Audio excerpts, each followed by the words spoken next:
Never done this YouTube thing before, so hopefully we're smooth sailing. Oh, snap. Are we live? We are? Yeah. Oh, shit. Here we go. All right, everybody. Welcome to our show tonight. I am your host, Mike Scarfo of the Turntable Teachers. I have an amazing panel join me tonight. We decided that, it just didn't make a ton of sense to continue our music sharing show with everything going on right now. Obviously, we canceled last week's show for a multitude of reasons, and we thought this would make a ton of sense to do. So I want to thank you guys all, my panel, for joining me today. I am going to be obviously hosting this, but also with my very special guest below me, technically. So name is Charlie. Charlie, tell us a little bit about yourself. What's going on? What's going on, man? I'm Charlie MaSheen, man, of CWTFB Radio. That means choose what the future brings. I am a ex-rapper. I mean, I guess you could say ex-rapper. I mean, I rap from here and there. I mean, I dibble and dabble and all of that. My podcast is predominantly about music, whether it be hip-hop, R&B, whatever. I don't want to limit to that, but that's who I know a lot of because I used to do music. I'm happy to be here, bro. I'm happy to share a few points of perspective of everything that's going on right now in the world. Police brutality, police harassing people, things of that nature. Just want to shed some light on things that's going on in the world from my, lenses. You know what I mean? Yeah, I agree with you. I think it's going to be a really important conversation. And I also want to thank you for not only being here, but your flexibility, because we talked about it for months that we were going to collaborate. And then a few weeks ago, we had a whole different plan for this. And then last week. So you've been nothing but flexible. Bro, I'm here. I'm just glad I could contribute, man. However, you know what I mean? I appreciate that, man. And like I said, just want to thank you for your flexibility. And I'm always drinking, man. This is what I do, man. You know what I mean? Somebody told me somebody told me my podcast should have been called Red Cups and Rap, because it's always with a red cup. But here we are. All right, man. You drink, I'll eat. All right. All right, why not, bro? I hope it's good. What's in the cup, Charlie? What are we drinking? A little Don Julio Añejo, you know what I'm saying, with some coconut water, you know what I'm saying? Okay. You know what I mean? A little light. You know what I'm saying? You gotta rehydrate, you know what I'm saying? I love it. Well, like I said, thank you so much, Charlie, for being here. I really appreciate it. I'm super excited to do this, and hopefully this is the last time that we not only colaborate, but we have a conversation like this. For real. We'll get to that, but I want to obviously let our artists introduce themselves. Excuse me, and thank you all for being here and being so enthusiastic about doing this. I guess I'll start with I don't know how the screen is to you guys. I guess to the left of me, we got Heath 240. So go ahead. Yeah, hey guys, I'm Heath 240. I rap, I live in Roxbury. Just try to do things creative. I'm just glad to be here to talk about this stuff because I know it's a really pressing time for all this type of conversations to be had, to see people's perspectives, because I know we get a lot of weird stuff in the news and Twitter, so it kind of juxtaposes things. So I'm just glad to be here to give my opinion. Right. And thank you for being here. We really appreciate you and all you're doing, not only in the music world, but for this conversation, it's going to be a good one. And then to the right of me, I have Zaafir and Cameron Iandolo. I do want to say this was thank you to Zaafir specifically. Really, both of you guys both approached me earlier in the week with this idea, and really glad we were able to make it happen and jump on it. So, obviously you guys introduce yourselves, tell us where you're from, and a little bit about you guys. Yeah. So my name is Zaafir. I'm a hip hop artist, other genres as well, right from R&B, from pop to dance hall to Afro. Based out of Malden, Massachusetts, and it was more like we were talking and just saying like it was definitely a situation where we felt like it was important to keep having the discussion. There's a lot of things happening right now within the country, well, actually within the world, that a lot of people are standing up, a lot of people are talking, and at least on my feed, I'm seeing a lot of consistency. And that's something that is very inspiring. So we just wanted to make sure that we just kept having the conversation. And as creatives, I feel like we also have a platform where we're constantly, I guess, reaching out to our fans and reaching out and looking for support. But I think it's very important for us to now give support, especially to something that we feel we're passionate about. So yeah, man, I'm excited about this conversation. I think it's going to go really well. Awesome. Thank you. Cam? What's up, everybody? My name's Cameron Iandolo. I'm from Malden. I do hip hop music, primarily rap. And yeah, I'm just happy to be here and be able to, speak out on this a little bit and kind of hear what you guys are thinking, as well as, speak on my thoughts on it. And yeah, I just wanted to introduce myself, and that's pretty much it. Thanks for being here, bro, for real. Thank you for having me, man. I appreciate it. Absolutely. Also want to mention quickly, we have an episode with Cam coming out this weekend, and we have an episode with Heath coming out in 2 weeks. We have an episode already out with Zaafir. So these guys are all dudes that I've already talked to for hours on end, on and off the air. Yeah. And my guy on the bottom here is going to be doing some blog writing for us in the very near future and joining our team. So we can wait for that. Sir, can you please introduce yourself? Hi there. My name is Ethan Cole. I go by Aristotle Jones. I'm a rapper originally from the North Shore, but I'm living in Boston now in the South End. I go to Berkeley School of Music. I'm a songwriter, producer, like artist. I write as well, as Mike just said.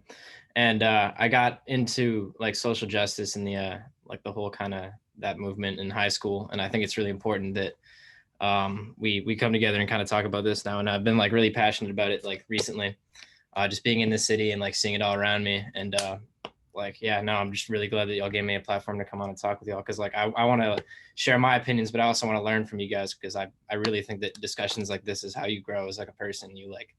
It's all about empathy. And I want to know what you guys are thinking. Yeah, no, I agree. Sidebar, you look like an Aristotle, bro. I mean, with the hair and shit, you know what I'm saying? Appreciate it, man. Suiting name, dog. What North Shore, you said? What town, bro? I'm originally from Marblehead. Yeah. But okay. I live in Boston now. Oh, so you rich. You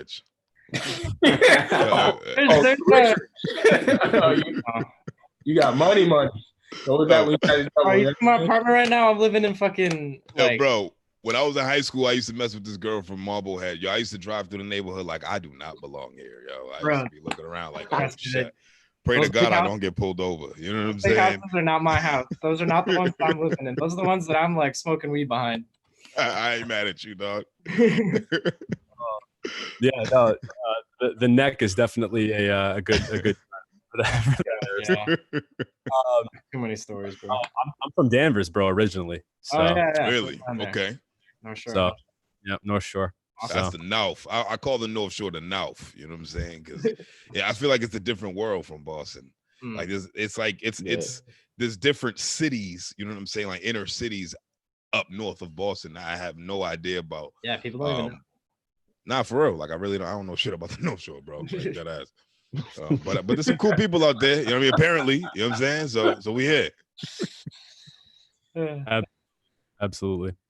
So so like I said, I was talking to Heath off air, about this, and I want to point out what Aristotle said, and I think it's important that we're all people that have voices and platforms, but it's going to be really important tonight to have us hear from one another and really listen. I think that's going to be the biggest piece. Can you guys hear me okay? Yeah. You guys all froze on my end, so I just want to make sure that we're okay here. I don't know. Hold on one sec. All right, I think we're good now. Okay, so just in terms of how this will go, for those people watching, if you're tuning in, thank you so much for being here and joining us tonight. Please feel free to comment in the comment section as well. And we're going to treat this like a Socratic Seminar. I know if that maybe that phrase gives people some pause about high school and things like that, but essentially all of these guys today have. Say it one more time. Oh, sorry, my bad. Oh no, you're good. All these guys tonight have prepared something that they want to say, and also we're just going to all have a conversation about everything that that we have that's going on in the world today. I just wanted to start off with just an opening statement, and then I'll turn it over to you guys and want to hear your thoughts on this. But I want to start listing off a couple of dates for you, okay? And for our listeners as well. November 24th, and again, after I list off all these dates, my point will make sense. November 24th, 2019, okay? The movie Queen and Slim came out. All right, for those people that don't know what Queen and Slim is or what that movie is, basically, I'll read you quickly the synopsis. Slim and Queen's first date takes an unexpected turn when a policeman pulls them over for a minor traffic violation. When the situation escalates, Slim takes the officer's gun and shoots him in self-defense. Now labeled cop killers in the media, Slim and Queen feel they have no choice but to go on the run and evade the law. Okay. A year before that, October 19th, 2018, I'm going backwards chronologically, but The Hate U Give comes out in theaters, okay, on a book that was originally written in 2017 by Angie Thomas. Actually, subsequently has been banned for being pervasively vulgar. Okay, so it's a banned book, which, I mean, a lot of books the best books get banned. So just to that, but for anybody that doesn't know that story, depicts Star Carter. Okay, she's torn between two worlds: the poor, mostly black neighborhood where she lives, and then the wealthy, mostly white prep school that she attends. The uneasy balance between these worlds is soon shattered when she witnesses of her childhood best friend at the hands of a police officer. Okay, facing pressures from all sides of the community, Star must find her voice and decide to stand up for what is right. Okay, 5 months before that, Childish Gambino, May 5th, 2018, comes out with This Is America. Now, if anybody doesn't know that song, you've probably been under a rock, so I'm not even going to explain that one. Just go watch the music video and it'll speak for itself. A year prior to that, Joey Badass, okay, April 7th, 2017, dedicates an entire album to this very issue that we're talking about today. Okay, he puts his career on the line, literally, for this. And if you think I'm wrong, a year prior to that, by saying like he put his career on the line, YG and Nipsey Hussle were actually heavily advised to not release the song FDT. We all know what that stands for. I don't have to go there. Fuck Donald Trump. I love that right there. You know, it's funny. I hate YG, but keep going. No, I'm with you. I'm actually I've never been. Regardless, rest in peace, rest in paradise, in power, Nipsey Hussle. And they were heavily advised to not release this track. And actually, it was in YG's performing contract that it was stated he was not even allowed to perform this. And of course, he broke that. That's a whole other story. I won't even go down that rabbit hole. Just 2 months before that, Get Out, the movie by Jordan Peele, comes out. Okay, if you haven't seen that movie, again, I don't know where you've been. Depicts a community of white people that essentially like kidnap blacks and take their physical attributes for their own, and like some weird, fucked up conspiracy, like science experiment. Won't even go down that road. About a year before that, September 1st, 2016, Colin Kaepernick kneels for the first time in the national anthem, and I say kneels like with emphasis because he actually sat. A lot of people don't talk about this with this incident. He sat for 2 weeks prior to the kneeling, and nobody even mentioned it until he actually started kneeling because it was like outward at that point. And after him talking to a veteran who said, "You shouldn't sit, you should kneel." So I just want to get that. Well, he only was ever approached about this when he started kneeling. Nearly 30 years before that, and I'm going back a lot ways, NWA, August 9th, 1988, come out with Fuck the Police. And that was not to say, fuck the police, kill the police, any of that shit. It was to literally talk about these issues, these police brutality issues in 1988. Okay. So why did I give you all these dates? Like, why did I do that? Okay. And the answer is simple. Okay. These are, when you're talking about music, movies, entertainment, sports, okay, Black culture has heavily influenced the pop culture that we consume. Okay. Thanks. And these examples are just the tip of the iceberg. I'm sure you got that, and just throwing things that I thought of in preparation for this. And I'm sure you guys could list off 1,000,001 other examples. Okay. And my point to this is this has been in front of our faces for far too long. Okay. We laugh at these movies. We cry at these movies. We bop our heads and sing along to these songs. We cheer on our teams, but like, are we really listening and understanding and noticing some of these nuances? I think that's my biggest question for here. Or are we just kind of choosing what we want to hear?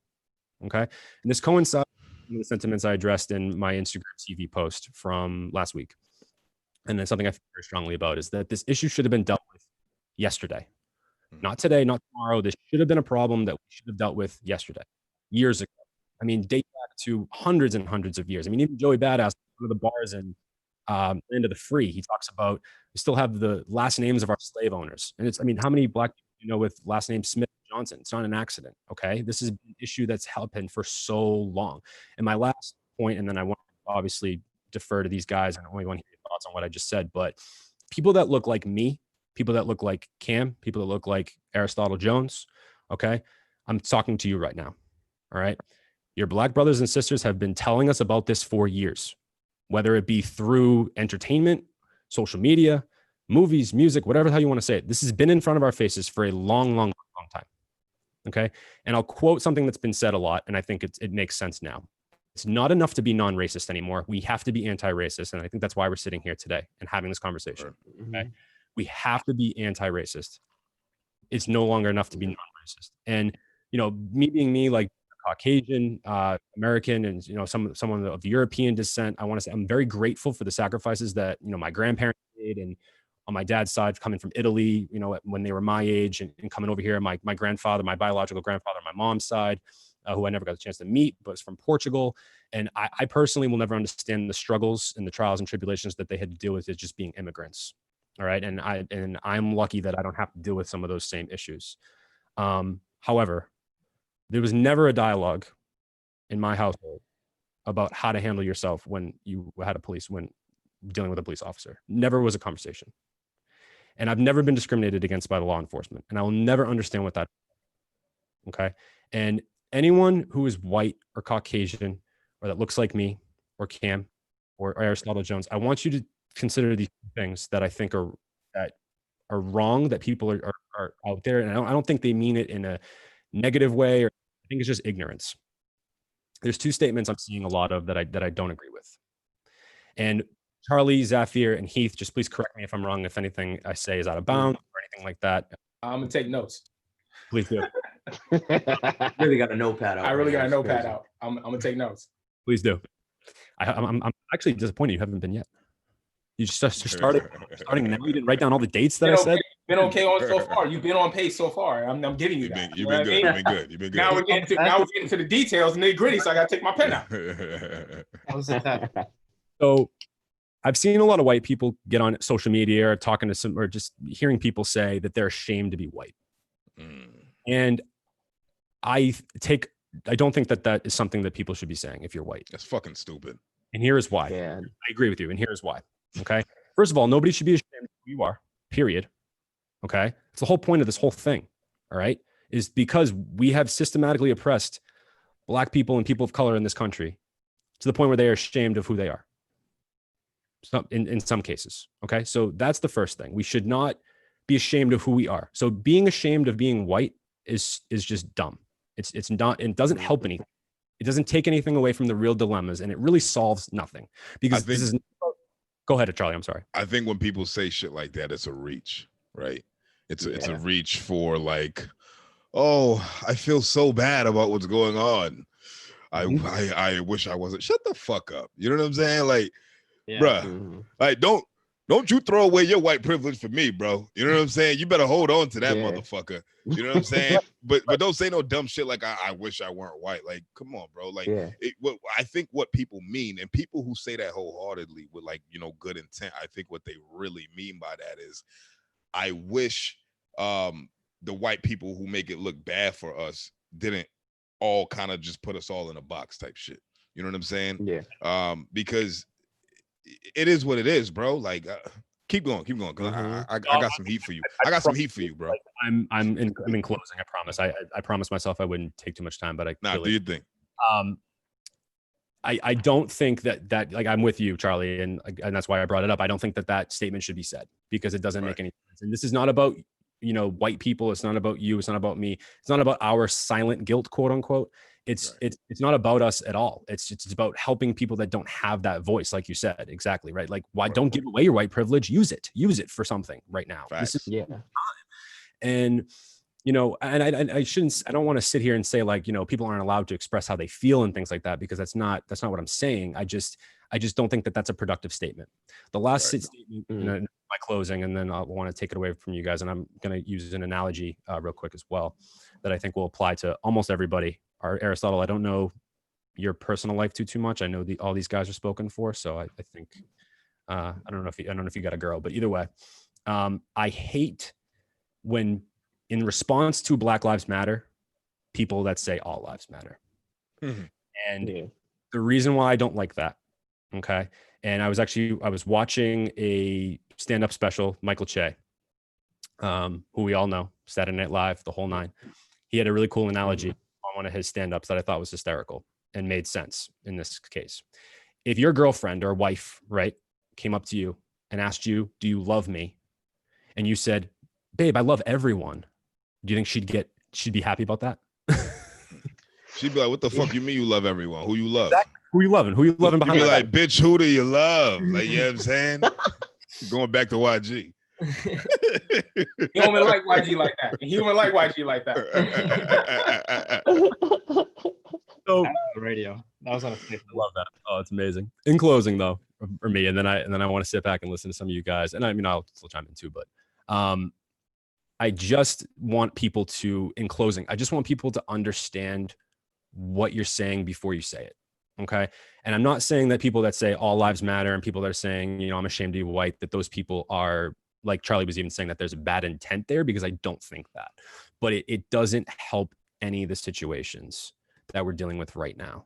No shit, all lives matter. But the point is that Black lives haven't mattered, clearly, or not, shouldn't even say that, which is that there's been no equality in this country in regards to police brutality and some of the things we're going to talk about tonight. So just in closing, just for everyone to sort of take a step back and think about what you're going to say before you say it. Think about what you're going to post before you post it. I think that is the biggest thing for me personally that I just don't agree with. And that's really kind of, you know, my reasoning for kind of bringing all this. I don't know if y'all can see this. Can y'all read this? Not well. Looks like the Boondocks, but well, what it says is speaking of what you were talking about, Black Lives Matter, and then I feel like All Lives Matter was deliberately created to combat Black Lives Matter, right? I feel like whoever started saying All Lives Matter didn't feel like Black Lives Matter didn't sit well with whoever said that shit first, right? Like they were just like, what the fuck you mean? Like, you know what I mean? So what this says is, we said Black Lives Matter. We never said only Black Lives Matter. We know all lives matter. We just need your help with Black Lives Matter, for Black lives are in danger, right? And I feel like that's probably one of the most simplistic ways a kid could understand this. You know what I'm saying? To put it, I think it's the people who look at blacks, you know, basically organizing as a threat, right? They look at blacks organizing are radicals. All of a sudden, any group of black people are fucking Black Panthers now, right? You know what I'm saying? And even Black Panthers, in my eyes, I don't think they were radicals. I think they were actually necessary for the time. You know what I mean? Like we needed something like that. But you know what I kind of, are you done, Mike? Because I didn't want to, like, you know. I am done. Yes. All right, cool. What I really wanted to stress today, man, was police, man. You know, like cops, you know, killing black people, you know, like you said earlier, has not been something that's been happening just now. It's been happening for a while. And you know, it got to a point where I became numb to this shit. You know what I'm saying? Like you see it on social media, you hear about it on the news, you read about it on the internet, whatever. And then it's kind of like, damn, you know, this sucks, but you know, that's just life of being somebody black, you know, out here. Now, you know, me, like I said, man, I'm Charlie MaSheen, man. I'm of Haitian descent. My parents are from Haiti. My mom is just a fucking gangster. You know what I'm saying? My mom is a G, bro. My mom was born in the late 40s. You understand what I'm saying? So my mom is 73. So when I was born, my mom was 42 years old, and my older siblings, who, you know, my elder sister could be my mom, and she used to always tell me, her and my brother be like, yo, you don't know the real mom. Mom's a fucking G. like this watered down version of mom that you're experiencing right now is like Mr. Rogers, you know what I'm saying, in comparison to what she used to be. And I thought my mom was a gangster, you know what I'm saying? So I could only imagine what she was like in her heyday. She never held her tongue for nothing. You know, my mom's last name is Preston. Her father's half white. So we never really had like this whole combat of white versus black in my household. You know what I'm saying? But with that being said, my mom never liked cops. She used to always be like, yo, be careful around police. Like you said earlier, your you know, white parents, you know, in general, and I'm speaking in general because I don't know what it looks like in white households, don't have to sit their kids down and say, this is what you do when a cop comes around. Right. These are conversations that my mom was having with me, preteen years, you know what I mean? Even when I was like, 8, 9 years old, you know what I'm saying?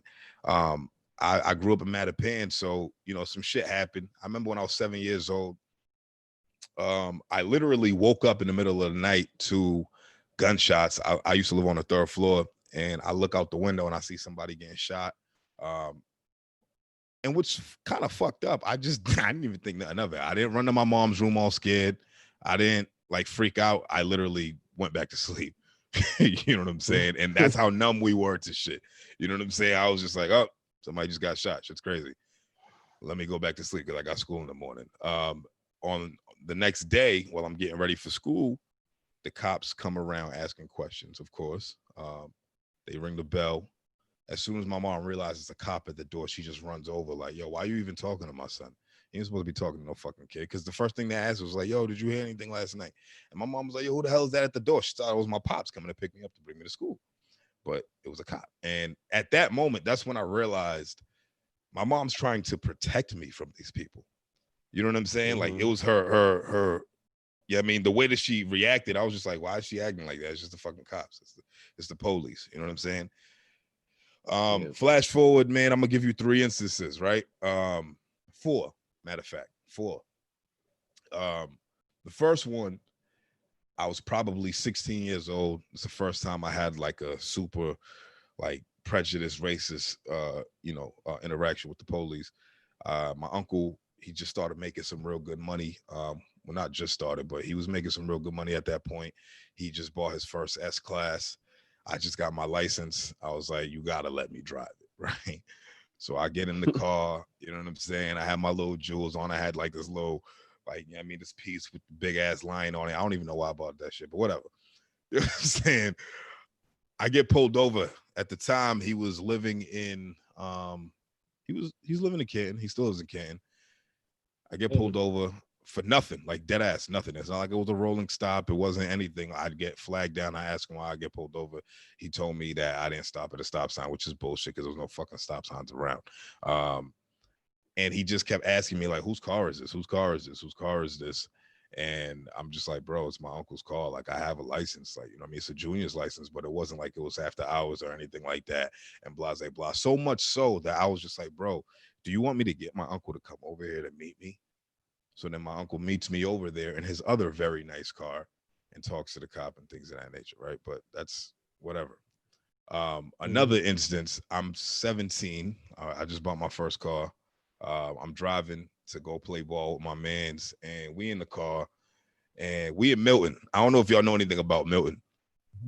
Milton got some of the most racist fucking cops in Massachusetts, bro. And cops would tell you that. I was having a conversation with an ex-state police officer, and he told me that Milton and Randolph have some of the most racist motherfucking cops in the state of Massachusetts. And I'm driving through, I'm smoking a black and mild. He just happens to be walking up to my window as I'm blowing it out, and I'm putting it out. It wasn't even like I was trying to blow it in his face or anything. He gets mad at me like, why are you blowing that shit in my face? I tell him, yo, I can't control the way the wind blows, bro. Dude starts to grab me out the car. He had a black partner, and thank God for that black partner, because he grabbed me out the car like on some crazy shit, like throw me on the ground. And his partner was like, yo, what the fuck is you doing? Like, you know what I mean? Like, he was like, yo, what is going on? Like, this escalated way too fast. And he tells me, black dude's just like, yo, get in the car and get the fuck out of here. And as I'm driving off, I'm looking in my rear view. I could tell that they're having a discussion, like a heated argument. Like, yo, dude's like, yo, what the fuck? So that shit got real to me. You know what I'm saying? Mm-hmm. It got real. Also, I meant to tell you this before, but this was also another instance when I was a child. My brother comes home with a fucked up eye. My brother's 15 years older than me. So he comes home with a fucked up eye. He tries to hide it from my mom, says he got into a fight, whatever.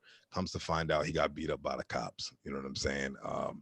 Because I guess my brother was trying to break up a fight or whatever the case may be.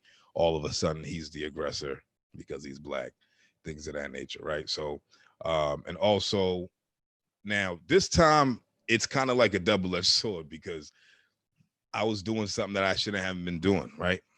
It was a crime, but it was a non-violent crime. And when it's time for them to apprehend me, you're talking about 4, 5, 6 cop cars pull up. Every single person hops out the car with their guns raised at me, talking about step out the vehicle. A non-violent crime. I'm like, damn. And this is like, you got to look at it from my perspective. I'm just driving. I'm driving down Norfolk Street. I don't know if y'all know Boston, but I'm in Norfolk and Dorchester. And all of a sudden, this is when BMF by Rick Ross just came out. Yeah, I mean, I think I'm Big Meech. You know what I'm saying? I'm over here like, hell yeah, I think I'm Big Meech. You know what I'm saying? I'm driving.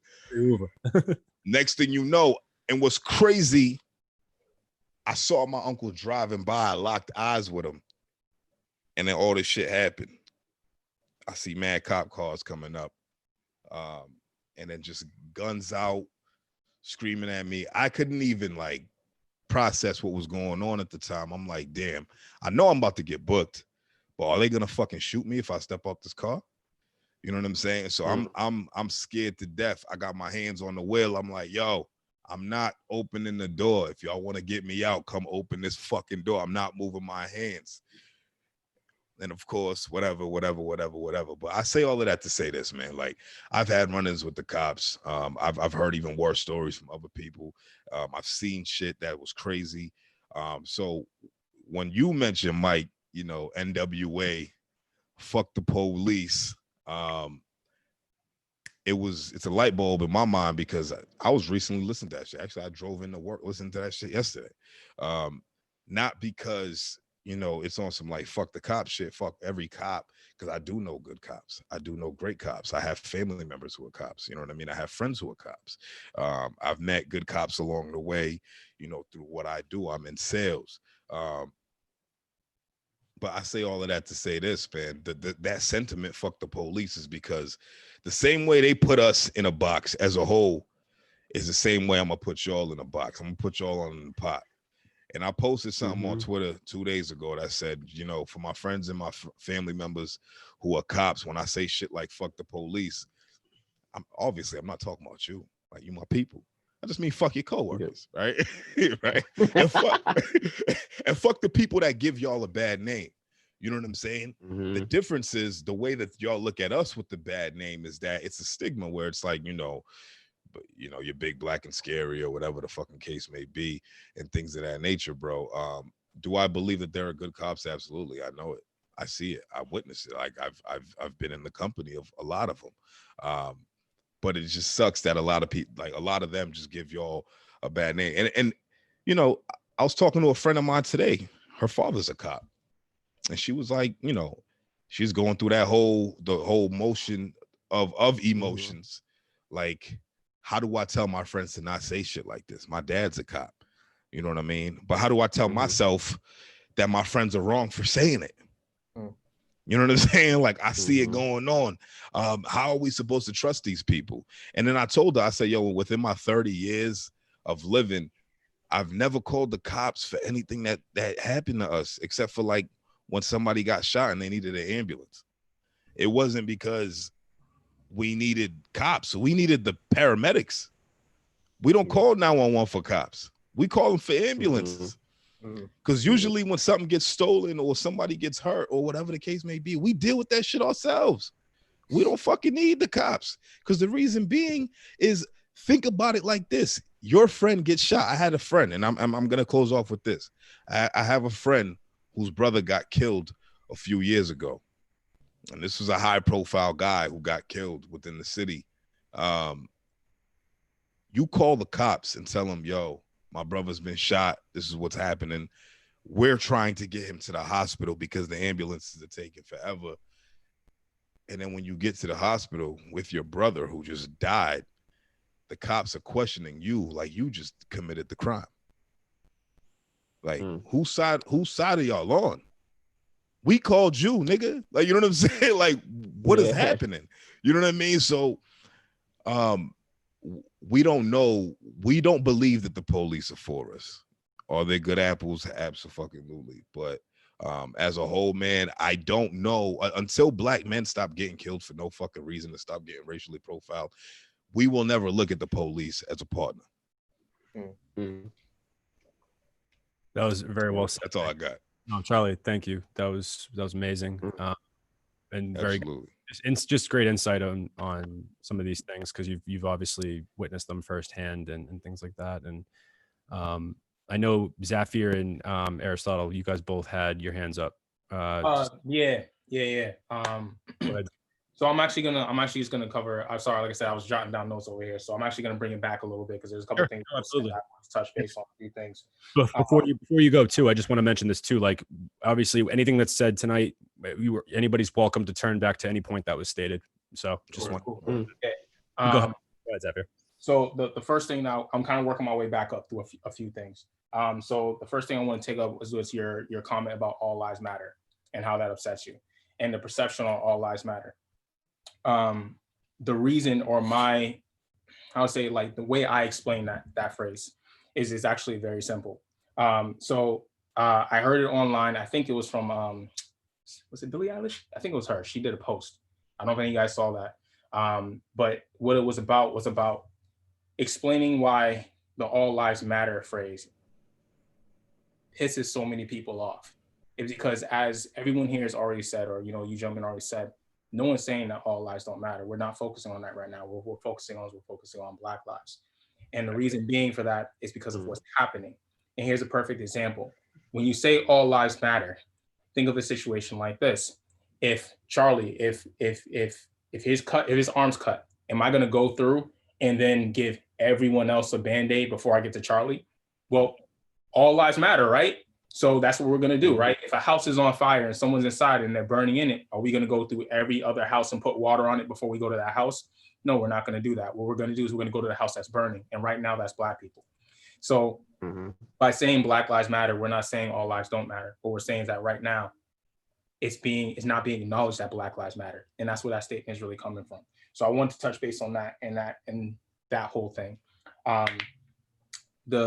And for what I've noticed as a trend is a lot of people that say all lives matter, well, they fall with, well, I don't see color, so all lives matter. Well, that's the problem. So if you don't see color, then you don't see trends. Because if you turn on the news and you see the trends, it is Black people that's dying at the hands of police. And that's a trend. And you have to see the color to understand the trend.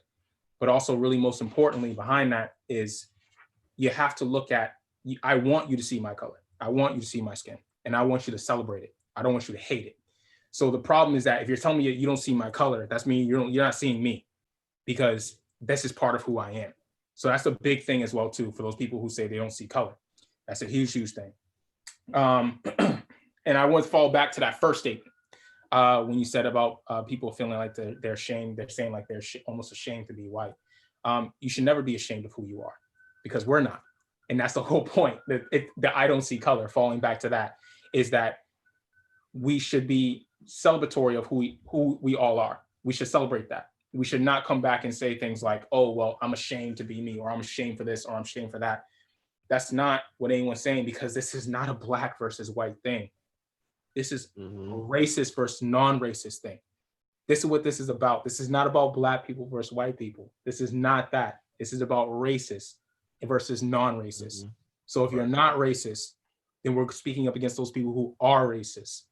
And that goes always ending through the police, through the fire department, through whoever, it doesn't matter. So that's what's really important in what's happening on right now around the world. So I wanted to touch base on those few points before we kind of moved on to another talking topic. Before you pass it back over to them, can I say something? Yeah.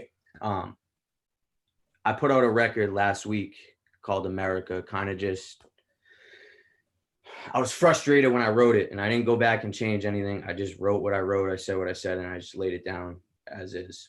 But going back to the conversation about, you know, people saying they're ashamed to be white,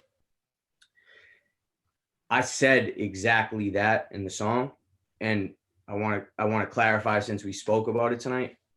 I'm not ashamed to be white, but kind of like going back to what Charlie said about the police. Maybe it's not all, but right now it's fuck the police, right? Because until Black men or Black people in general are not being killed for no reason anymore, how can you not say that? So for me, yeah, I'm not ashamed to be white, but at the same time, like I said in the song exactly like this. I said, I feel ashamed to be white in America right now. And I feel that way, not just because I'm white or anything like that, but 95 or 99%, let's say, of these murders are white cops on Black men, right? Or Black people in general. So that's where me saying that came up. Kind of like you're ashamed about what's going on. I'm ashamed about what's going on, and it's just like like I'm not trying to make it like you. I'm not trying to go against what you're saying about how it's everybody against racist, not you know, Black people against white or anything like that. But just looking at another white man who did something like this, and feeling hurt inside about it and feeling angry, everything like that. I said what I said, and I just wanted to clarify a little bit on that, because you guys did speak about it, and I guess I can agree that it may sound dumb, but at the same time, where I'm coming from with it is a completely different thing. So I just wanted to speak on that a little bit, you know. No, go ahead, Charlie. Go ahead. I'm gonna tell you like this, bro. It's you should never feel ashamed for being who you are, like I said earlier. Don't let racist white people speak for all white people. You know what I'm saying? Like those motherfuckers don't control the narrative here, bro. Like racist white people they might be the most powerful motherfuckers on earth, but that doesn't make them everyone. That doesn't make them. They don't let the bad eliminate the good. You know what I'm saying? Because that the police shit, bro, it runs deep. There's fucked up Black cops that'll do fucked up shit to other Black people, bro. You know what I'm saying? Like, and I've seen it, and this is, you know, what's messed up with the streets and the cops. They're very similar, because that same code of not snitching, the cops got that shit too amongst themselves. That fraternity order, where it's like, you know, a fraternity order where it's like, I might be a really good cop, I might do everything by the book, and you know, things of that nature, and I see, you know, a coworker or one of my comrades do something crazy out of order, but you just kind of let it be, because it's like, that's my brother in arms. Yeah, 100%. One more thing is like, and I spoke to Zaafir about this the other day. I guess where that statement again comes from me, and again, I'm not ashamed to be white. That's not what I'm saying, but it came from a place of anger, and I just laid the song down as it was, and that's what I said. But to clarify it, it's like, I've been told, yo, you dress like you're Black, or like you talk like a certain way, you want to be Black, by another white person. So I guess that's kind of what I'm trying, like what I'm saying. Like, I don't know, it makes more sense in my head, and I'm trying to explain it as best as I can. I think that kind of mentality is what steers me in that direction. Yeah, I'm ashamed of that kind of mentality. Yeah. I get it. I've never been told that. I'm sure some would, but I've never been told that by another Black person. I've never been told, yo, you dress like you're trying to be like me, or you talk like you're trying to be like, you know what I'm saying? Like, I was raised in a certain place, and I am who I am. I don't think because of the sneakers I like, or whatever the case, right? I don't think that justifies someone, you know, especially another white person, say to me like, you dress like, or you know what I mean? So that's kind of it. But I'm not ashamed. I'm not ashamed to be white.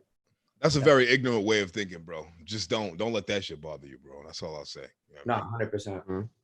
Yeah. No, and I just want to say quickly, and then I want to turn it over to Aristotle Jones, who's been so patient, and thank you so much.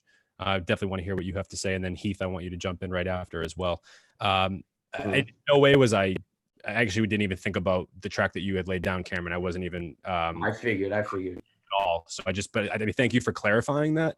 And I understand where you're coming from. I think you're more frustrated, like we talked about. You're much more frustrated at the white mentality, the white privilege that has kind of got us in this place at the beginning, like the white people that are racist, not reflective of you necessarily, or myself, or Aristotle, or anybody else that we might know and affiliate with, but the fact that you're kind of saying that it's out there, and that you want to address it and recognize that that's the case, and that you're ashamed of the behavior. I think that was maybe more of probably what you were going for. So in no way, shape, or form I just want to obviously clarify that too. It was not a personal attack at all. So Appreciate it. Aristotle Jones, I want you seem like you've had a couple of things you want to address. So the floor is yours, my friend. Sure thing. I wrote down a couple points as well, just to like kind of return to. I think on the whole topic of white guilt, I kind of see it this way.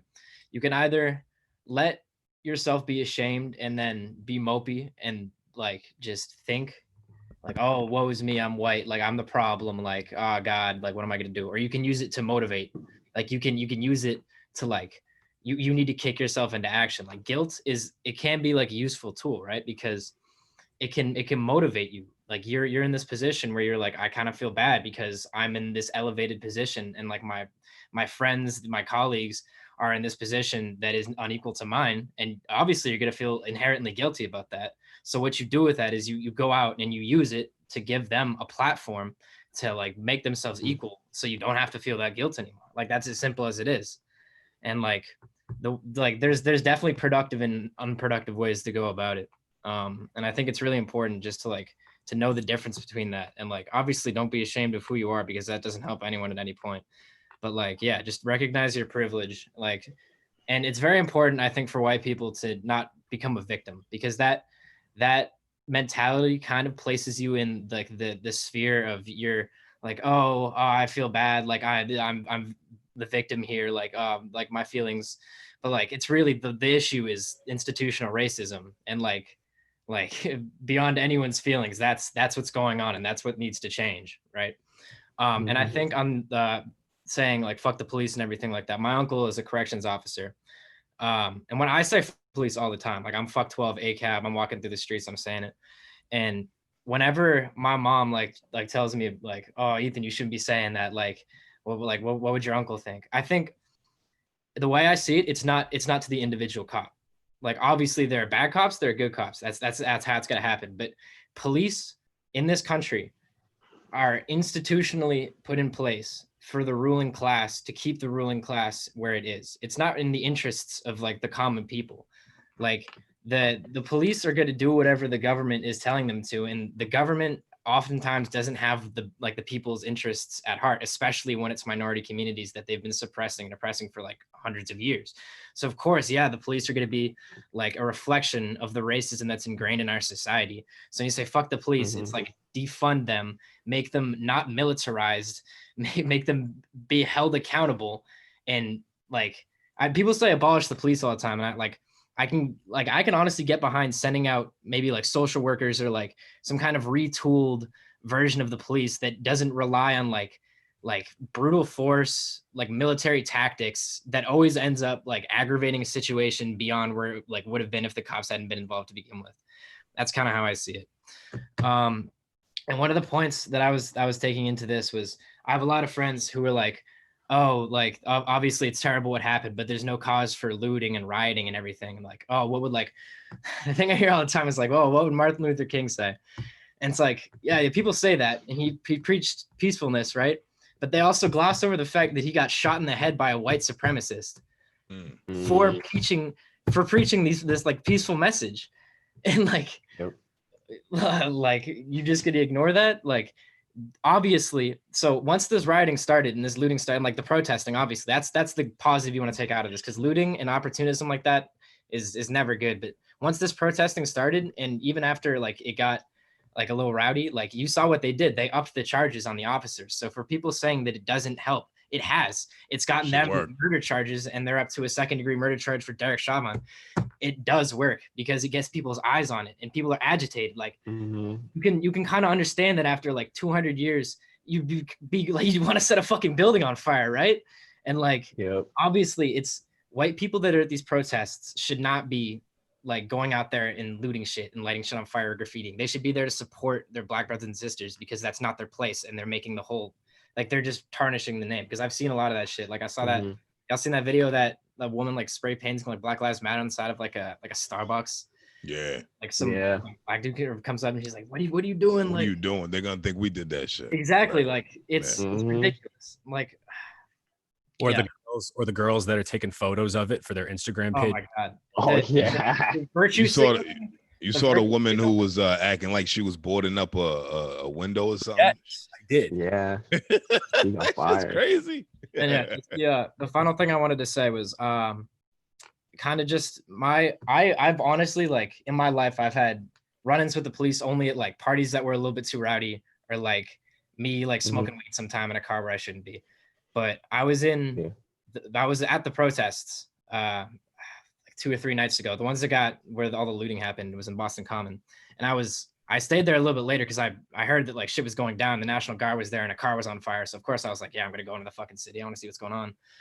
And my friend and I got in this situation. We were on this street that bordered the Common, where there was looting going on behind us, and there were cops on either side of us on like both sides of the street. So we were in between them with these looters.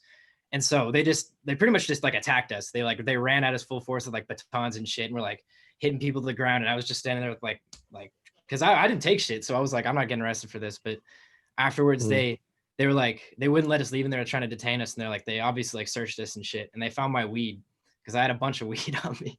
I had like a grinder and like probably an eighth of my pocket. And the fucked up thing is like they just let me go. And I know that if I hadn't been like, I hadn't looked like this, if I had been my friend Andreas, who was with me, who got away before, and he's a black friend of mine. When we were there together, if it had been him with the grinder in his pocket and the weed, he would have been in the fucking back of the car. And I know because the cop has this fucked up perception in his mind that like, oh, there's some kind of like racial brotherhood here. Like, you can't go in the back of the paddy wagon with like those like 20 people who are looting down the street. Like, it's just fucked up because like I want to say fuck the police, but I literally directly benefited from institutional racism. Like, yo, fuck y'all for letting me go. Yeah, but yeah, I just wanted to end it off by saying that it's really important for white people to be aware and to be conscious and to be listening. And it's also incredibly important for them not to take up all the airspace and to let the people who are experiencing this shit speak, because that is where all of the important information is coming from. Like, we are here to be supportive, and we're here to be allies, and we're here to bolster you. But like, it's your voices that's going to make this change. And you like, it shouldn't be a white like hero savior complex that makes you want to do this. It should be like compassion and empathy. Right. Before I turn it to Zaafir, and then I definitely want to hear from Heath, or I think we all should from as well at this point. I want to just say one quick thing. I am so excited you're going to write for us. I hope you write about as eloquently as you talk, because that was so well said. I couldn't agree with it anymore. I really appreciate everything you just said. I think everyone here can probably agree with that too. That it really was. It was so well said. Zaafir, go ahead. Well, I actually want to give Heath a chance because my man, you've been sitting there forever, so I don't know if you got anything to say. I do got same thing. Bro. Go ahead, Heath. All right. So I have 2 points. One's going to be like a personal iota. Then the second one's going to be something I've been seeing, which has actually been a good change through all this protest and like through social media. But first, I'm going to talk about this story that happened to me back in 2016, where I ended up being racially profiled. It was like not the first time this happened, but it was the most dramatic time this ever happened to me. So I actually wrote about this when I went to Emerson College, and their like, I guess their newspaper, like the weekly thing. But so basically this so back in 2016, I was at the Back Bay stop, about to get on the Orange Line to go visit my grandma, who is like 2 stops down at Jackson Square. I'm standing there, just kind of mind my business. Actually, I was listening to Joey Badass 1999 mixtape. I remember it to this day. And I'm just having my headphones on, have my bucket hat on. I'm just minding my own business. But all of a sudden, 2 undercover police come up to me, and I'm standing there like I don't know the undercover police at the time. All I see is people, two guys come up to me holding a gun on their hip. So they have the hand on the gun and they say, "Where's your ID? Where's your ID?" And in my head, I'm like, this because it's so out of the cut. I'm like, yo, I'm about to hop on the train. The train's about to come. 5 minutes to go. You know, I'm about to be on my way. But so then these guys be like, yo, give me your ID, give me your ID, give me your ID. So as a man who has somebody holding a gun on their holster on their hip, in plain clothes, I'm thinking I'm getting robbed. Like plenty of times in situations where things gone left and I've been my phone took and all that other stuff. But so I'm sitting there like, all right, yo, like I give them the ID, whatever, like they can't, whatever. So they end up staring at my ID for like a good 5 minutes. And I'm not gonna lie, at this time, my heart's beating thump, thump, thump, thump. And I'm like, yo, what the fuck is going on? What's going on in the situation? And guess what? They see I'm not the person they're looking for, hand the ID over, just leave. No apologies, no being like, hey, we're police and we're doing something in this situation. And I'm like, yo, this is like, and like one, it infuriated me. And two, and I'm like, yo, this is just so fucked up. And afterwards, this black lady was behind me who saw the whole situation go down. She came up to me, she goes, "Oh, are you okay?" And I'm like, yeah, I'm like, fine, it's whatever. But kind of the more poignant part of the story is, so after that, because I was so pissed off, I was like, yo, the transit police aren't going to get a fucking away with this, right? So I spent a couple of weeks trying to contact the head of the transit police. I left him easily 20, 30 voicemails, messages on his phone, no response, still not to this day. And fuck the transit police. I really like that. That's one thing, never to handle that shit like that ever again. But, and that was like a time where like I felt like actually threatened. There's been plenty of times where, so I went to school in Canton, as Charlie mentioned earlier. I went to school in Canton, which is a predominantly white town. From Boston, live in Roxbury right now. So I kind of seen the duality to things. And there've been situations where like me and my friends go play basketball late at night at this court that doesn't have any lights. And I get singled out by the police when they come to be like, you can't be here. And they mostly talking to me, but there's been plenty of times they've gone out there and played basketball without me and my other couple of black friends that they never got bothered. So things like that, it's like kind of poignant, but kind of bringing it back to social media and the protests right now. I'm starting to see a big shift in ideology from these like younger Gen Z kids, like especially on like social media, where I've seen like a couple videos that went viral this past week of like these little white kids who are having like full-blown arguments with their parents about like what race, like what is the issue, because their parents are seeing it. And this is something I've never necessarily seen up until this point in this kind of social media bubble, I guess, you know, because like the social media I consume is very biased to one side. I'm not seeing the MAGA all lives matter type shit on my feed. It's just not who I'm following, not the people I know. So like I'm not seeing that side, but the things I am seeing, it's positive change. I see people, I was at the protest, as you mentioned, Aristotle, I was down at the protest down in the comments as well. And like I'm seeing not just black people out there, I'm seeing white, Asian, Latino, just everybody out there, young, old, especially the young kids. But I'm seeing a lot of change, which is positive. And I do want to highlight that because we can get stuck on the negative aspects of what's happening. But I do want to highlight that we have, and they are a lot of people fighting for this change. And that's something we should kind of push up, you know? Beautiful. Yeah, that's all I got to say. Thanks. No, so two things off of what you just said. The Breonna Taylor incident was eerily similar to that. The only difference was she died, and they broke into her house. They were in regular street clothes. They didn't make themselves known, and they freaking killed her. She thought they were. Her boyfriend even said that, and he's being, which is the fucked up part of it, he's being charged as an accomplice to murder or attempted murder on a cop or something along the lines of that, which is just egregious. And when they didn't do the proper protocol, they didn't knock on the door and say what their presence was, or that they were there, what they were there for. And they apparently already had the person in custody that they were looking for anyway. So it's just like, what is going on? And I know we're a panel of men right now too, and a lot of these instances have been black men, but I mean, it goes the same way with black women and women of color. Like this is facts. Everybody. And I thought about try to get somebody, a woman on here, this panel. I couldn't do it in the amount of time I had, but and I want to make sure that they're, spoken for as well, because that is 100%, just as important. But and going back, you said just in terms of like this Gen Z, generation, sort of how they're reacting to it. So I mean, I teach, right, and I mean, this is the generation of kids that I teach. I've been in 2 districts. I've really taught in 4 districts, but I've taught in Framingham, I've taught in Everett, and right now Andover. So clearly very different communities, all 4. But I agree with you almost when, I mean, I think there's always going to be outliers. There's always going to be people that, are racist and were brought up as such. I think nobody's born racist. You're taught those things. And I have seen it over my 4 years.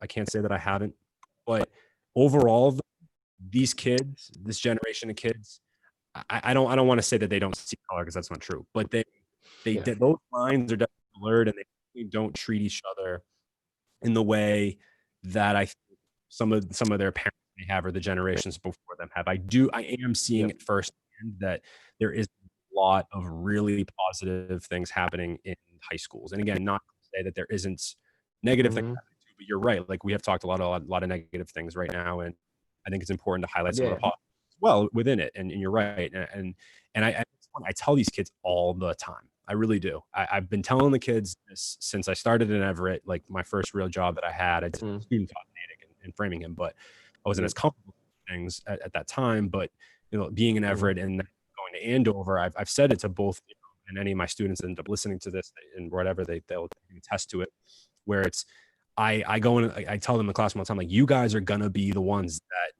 really need to drive home this change. We're gonna try our best, set the groundwork for it, but it's really your generation that's going to continue it and really push it forward, and like something that the next generation after them can emulate and say, okay, this is how I'm supposed to act. This is how things are supposed to be, versus how all of us grew up. I mean, I know we're all mostly in our 20s. Charlie, I know you're a little older, so I don't want to date you. I'm sorry. But but in general, like, it's one of those things where you're right. I do personally front lines in terms of with the kids, so I do see that a little bit more than I do believe. I'm sorry, but I do believe that racism is gonna die off eventually, because I do believe that. I wholeheartedly believe that. Maybe that's just me being an optimistic, but I do believe that it's just a top behavior. You can't. Nobody's born racist, bro. You know what I'm saying? Nobody wakes up and says, yo, because on some real shit, like, I was watching something, I forget the lady's name, man. She's like a doctor or something. This white lady, she's always mentioning race and things like that. She does these social experiments about racism and things of that nature. I forget her name, but she said, there is no races, bro. Like, there is no race. It's just one race, and that's the human race. We're all the same. Right? We just happen to look a little different. It is what it is. We bleed the same blood. We breathe the same air. We need the same shit to survive. You understand what I'm saying? We all made of the same fucking thing. Cells, atoms, carbon, all of that shit. Right? Scientifically, you cut open a black guy, he's the same thing as a white guy, same as a Hispanic guy, Asian guy, whatever the case may be. We just might be, exterior, physically, we might look a little different. That's about it. We have the same amount of bones in our body, the same amount of teeth, all of that same stuff, bro. So we're all the same shit. We're built slightly different, but that's it. Just like fucking dogs, man. Like different breeds of dogs. You know what I mean? If you look at it like that, like, right? There's like a million fucking breeds, but they're all fucking dogs. At the end of the day, they barking shit. You know what I'm saying? Whatever, right? Would you want everybody to have a golden retriever? Like, would you want no? Right, that's just whack. I fucking hate golden retrievers. They look mad soft. You know what I'm saying? But whatever. You see what I'm saying? But right. But you know what I'm saying? Like, but they're necessary, right? Because somebody loves them, right? And at the end of the day, it's just, we're all the same, bro. And what was I getting at with this? I got fucking sidetracked. It's the golden retrievers. It's the golden retrievers. The golden retrievers. I just started thinking about Air Bud. But How did we get here? You brought up dogs, and I said, well, if you were going to get a dog, and you choice, all you had to choose Dogs aren't racist. Oh yeah, so we're all the same thing. Oh yes, I was saying that racism is taught, right? You gotta be taught that hatred, and I'm speaking about that from a firsthand experience because I remember being in kindergarten, man. I don't even remember the kid's name. I was in like K2. There was this white kid I used to hang out with all the time, and then as you realize it, like I mean, you a kid, so you're not realizing this kid doesn't want to talk to me, and you're just like, yo, bro, what's up, man? Like I asked him one day, like, yo, why don't you want to play with me? And he was like, yo, my dad told me not to hang out with you anymore because you're black. Damn. And I didn't even get it. That kid That's was what 5, 6 maybe. He was 5. Jesus. 5 years fucking old. That's when I realized I was black. You understand what I'm saying? You understand what I'm saying? Like that's when I realized I was black. I was like, oh shit. Like I look a little different from him. You know what I'm saying? Because I went home and I wasn't upset about it. In reality, I didn't really know how to feel about it. I was just more like, all right, whatever, bro. Fuck your dad. Like, you know what I'm saying? Like, you know what I mean? So I go home and I'm like, yo, ma, this is what happened. And she was just like, yo, don't feel bad about it. Some people, they're just mean, right? And as you get older, you realize what's going on, man. But that's a taught behavior, and I don't know where that kid is today, man. I don't even remember his fucking name, but I really hope he didn't grow up to be like his dad. You know what I'm saying? Yeah. Because you're doing what you're told as a child because you're 5 years old. That's what your dad told you, bro. What the fuck you supposed to do? Do what your dad tells you to do.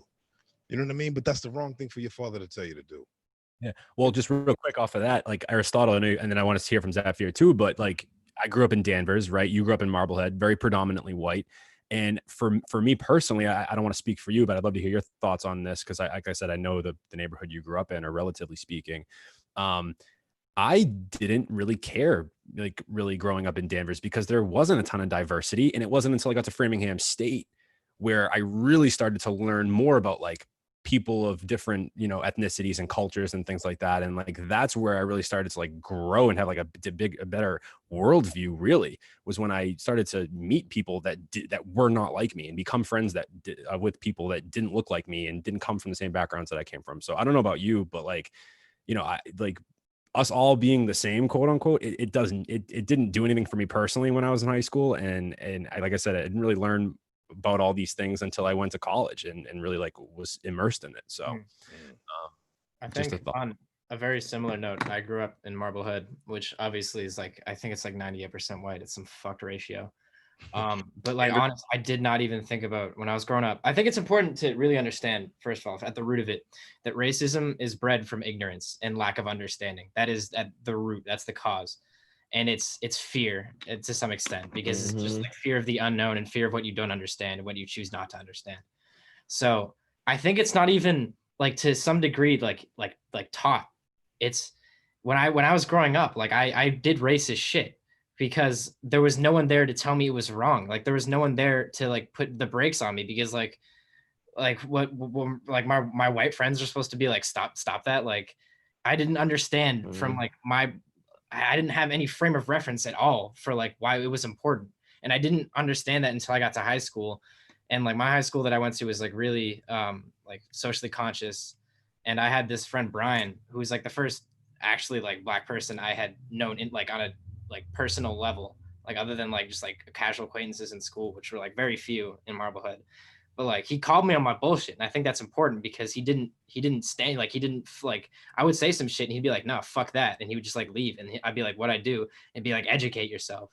And at first, like I was like, what the fuck? He's just like being an asshole. But like then I realized that like it's not his job to educate me. It's not like his job to gatekeep me and put me on the right course. It's my job to understand like where he's coming from, like put myself in his shoes. Because when it comes down to it, it's empathy.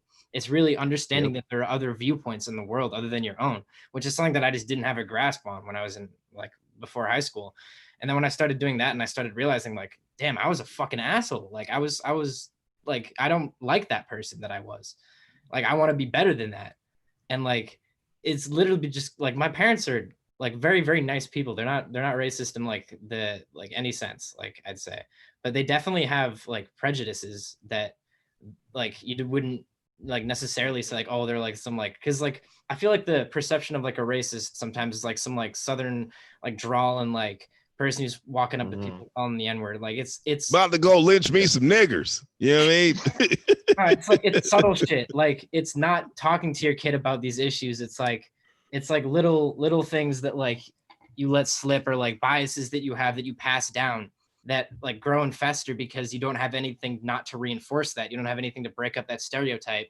So it just like manifests itself in your brain, and that's your entire perception of like this entire group of people, which is fucked because they're individual people, and you just like assign all these character traits to them based in this fucking warped perception in your brain that you got like through like either corruption in like the media or like by your family or like somehow. But it's like I'm so glad that I changed like I did and like when I did, because I look back and I think about the person I was when I was like a freshman in high school, and it's just like it's abysmal, and I feel so much happier and like less full of hatred, and like I understand so much more about the world around me now that I've let like this kind of shit in, and like I feel like I can talk about this shit now because I've just like at that point I turned around and I'm like I'm gonna invest in this, like I'm gonna educate myself, and I did, and like it's important, and that's what people should be doing. And like I know if someone like me could like turn around like that, then like we could be turning like other people around and like giving them that same kind of frame of view and like that same kind of empathy that they can use to like come to understand us. Shout out to your boy, man, because I would have fucked you up. Yeah. That's a good flip. Bro. Some of the things I actually wanted to talk about. That's a really good flip. Some of the things I want to throw in. So I wanted to throw in some things with a couple of things I was said again. I'm gonna bring it backwards just because I was taking down a ton of notes. So even with your story, like I heard in your story, you were saying like in the beginning you were like, you know, it was you used to do racist stuff without even knowing. And in your story, you mentioned that, you know, you were around your white friends, you were doing these things, you didn't notice it. And then later on in life, you had your black friend. So one of the things I want to say is that back to what Mike was saying, back to some people were saying, it was taught. You didn't realize it, but it was taught. Because even now in the media, how we have our stories, let's go through any Disney movie. White people are the good people. Black people are the evil people. It's what happens within the story. So we're taught these things from birth, before we even know, before we can speak. Inside the movies, inside the media, what are princesses supposed to look like? They're supposed to look fair-skinned, long hair. These are one of the things that we're taught from the beginning. So we don't innately understand it, but it's there. So the things that you were doing, of course, your friends weren't going to check you at that time. Respectfully, they were all white friends, so they had no idea at the time either. It wasn't until later on in life that you met somebody where you were able to get some clarity. So we were all taught that. And even with the statistic, I'm gonna give you guys another statistic. I don't remember the exact podcast, but I will do the research, and I promise, Mike, I will share it. Did you guys know that above 70%, I don't know exact number, but above 70% of people specifically white people do not have any other black friends or any other race friends besides white people? That is an actual statistic that they tested out, above 70%. So when you talk about inside the workplace, when you talk about play dates, when you talk about all these other things, all they have is white friends to call. So innately, again, we are teaching our youth from the beginning, this being taught that you're not to play with these people. You're not to know African-American people. You're not supposed to engage with these people at all. Which kind of leads me back into a little bit what Charlie was saying. Charlie, the woman you were looking for, her name is Jane Elliott. That's the woman on the Her name is Jane Elliott. And you can follow her on social media. And she talks a lot. And one of the other things I saw that she was showing is the awareness. So one of the things that we also have to come up front and admit is that we have always been aware of what's going on. And now we want to talk about it, which is why I commend every single person inside of this chat for coming on and being inside of an uncomfortable situation, because it's uncomfortable now, but we need to get comfortable with the uncomfortable. And that's something that needs to happen. But one of the things that she was talking about in the seminar, and I'm pretty sure you saw this, Charlie, because it sounds like you follow her too, is she did one where she was talking to a group of white people. She said, how many people here want to be treated like African-Americans in America? No one raised their hand. I saw that one. Yep. And she then said it again. I'm sorry. I think no one heard me. How many people here want to be treated as African-Americans in America? No one raised their hand. Nobody. What that means is that we're all aware of what's happening. And because it's not happening to us, we're not speaking on it. We're being quiet. And that's another big part of the problem, is that a lot of people say they're not aware, but the truth is we are aware. And it was an uncomfortable situation. But we have to get comfortable with the uncomfortable. And which then leads me back into another point about the riots. I posted it on my page. He's an NFL player, I think, for the Eagles. His name's Emmanuel. And he started a series where it's called An Uncomfortable Conversation with a Black Man. He starts off with Dear White People. And in this, he talks about the riots, about the uncomfortability and why these riots are actually happening, right? So he gives a lot of things. He says, well, why can't, he gives a question. I'm not gonna be able to get to it so as in deep in him, but I remember some of the highlighted points. So he had a friend of his ask, why can't these riots be done peacefully, right? That's one of the things everyone asks. And then his response to that was, and his perception on that was, these riots have been done peacefully for many years. In 1965, the Selma March, that was a peaceful one, but it went wrong. We weren't heard. When you look at Colin Kaepernick, when he took the knee, that was to bring awareness to social justice, but it was brought over to a flag and it was moved over because of that. So then people weren't aware. So now when you look at a situation here, it is nothing but a bunch of built up anger that then comes out. And he uses another analogy about him on a bike path and there's a white woman in front of him and he's saying on your left and she doesn't hear, because he says, again, if he knows that based off the course of action that's happening, she doesn't change her action, they're going to be a collision. He's at 15 meters, he comes to 10 meters. He says it a little bit louder, on your left. He's coming up. Again, she doesn't hear, she doesn't change the course of action. He's 5 meters away, on your left. He says it louder. She doesn't get it. And as he comes in closer, he yells it, on your left. And then innately what happens? The collision. Now, he didn't intend to crash into her, but it's what happened because she didn't change the course of action because she had headphones on. She wasn't paying attention. So these riots, whereas none of us here condone any of these riots, because innately we're breaking our own communities, we're hurting people, we're hurting small businesses, we're actually hurting ourselves. It is possible that it's actually part of a oppressed people yelling to be heard for many, many, many years. And that comes out of anger. And he goes further saying the different stages of grief, one of those griefs is anger. And then you don't know how to express anger. Anger is pain. It's just something that we do. And he goes even further to talk about how his mother, when she got bad news, she threw herself against the wall because that was a way for her to express pain. Now, when he thinks about it, of course, it's not going to change anything that she threw herself against the wall, but it's that pain and how we express it. So these riots are happening because of a people in pain. And that's the first thing that we need to make sure that we're also recognizing. So yes, no one is saying that these riots are condoned or needed, or I don't want to say needed, but like needed or condoned, or we want small businesses. None of us want that. But what is happening is this response to a people in pain. And that's something that we also need to make sure that we're paying attention to. And where that comes from is white privilege. What we need now more than anything is we need our white friends, our white brothers and sisters to stand with us, like you said, to give us a platform so that our voices can be heard. Because again, for many years, we have been yelling to be heard and has not been heard. And now is a time where, because of social media, because of things, these things have always been happening. It's not like they started happening now. It's just that now we have cell phones and we can record anytime. You know, it's just but it's about getting that platform so that we can all be heard, so that we can all speak out and speak out what's about it. And these privileges and these things that happen in life are not something that is not anyone's, how I say it, it comes from a place of never having to be oppressed. See, I have a lot of people who have talked to me before about white privilege, and they say like, oh, well, it's freedom. You're free now, so it should be equal. But when you imprison someone, it's not enough to then just say, okay, you're free now. Everything's equal, go ahead. The system has been built to stop us. The system has been built to block us. The system has been built to shut us down.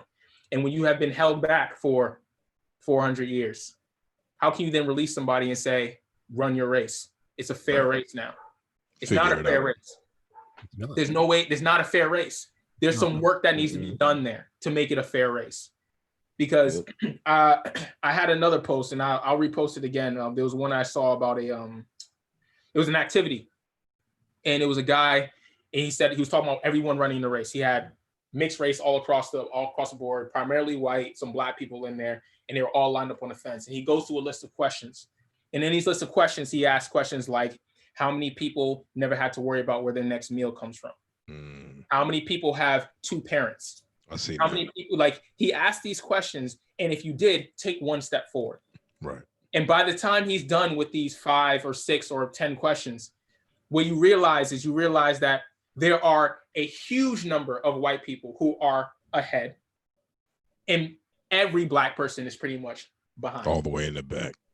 And what he's saying at the end of it is he's saying, this is white privilege.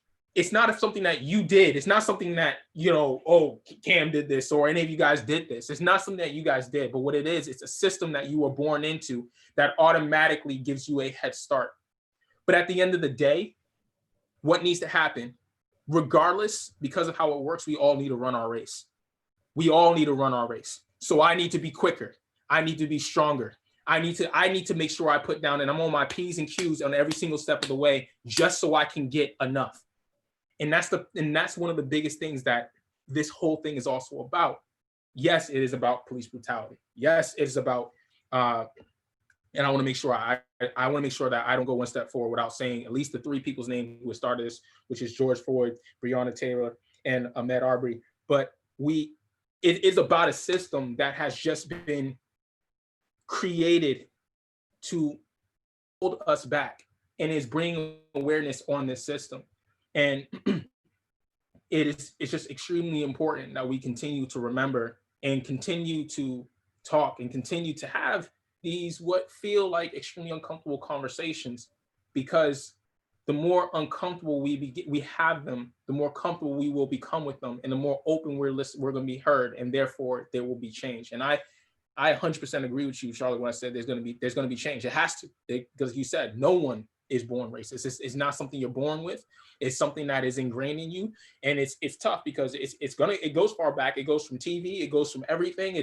It's ingrained within us. But because of interracial relationships and because of things that happen in the world, there may get to a point where there is no color. There is only people. We are all one.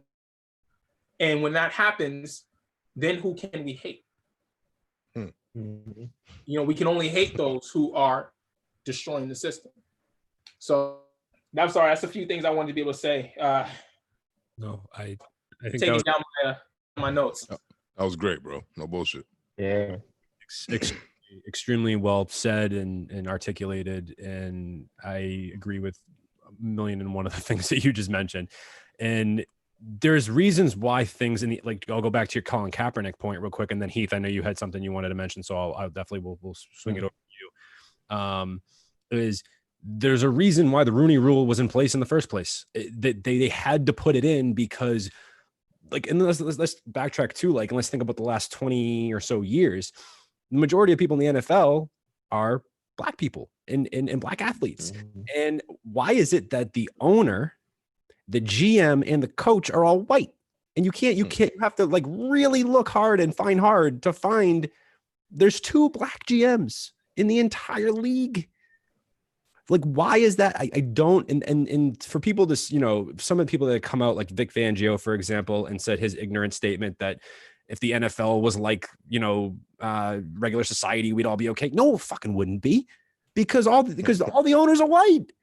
It's the same shit. Think of it as it goes back. It's another way of slavery in a sense, if you think about it that way. It's just a little more lucrative than it was, obviously. I mean, I hate to compare that, but just in the systematic way it is, it's similar in that sense.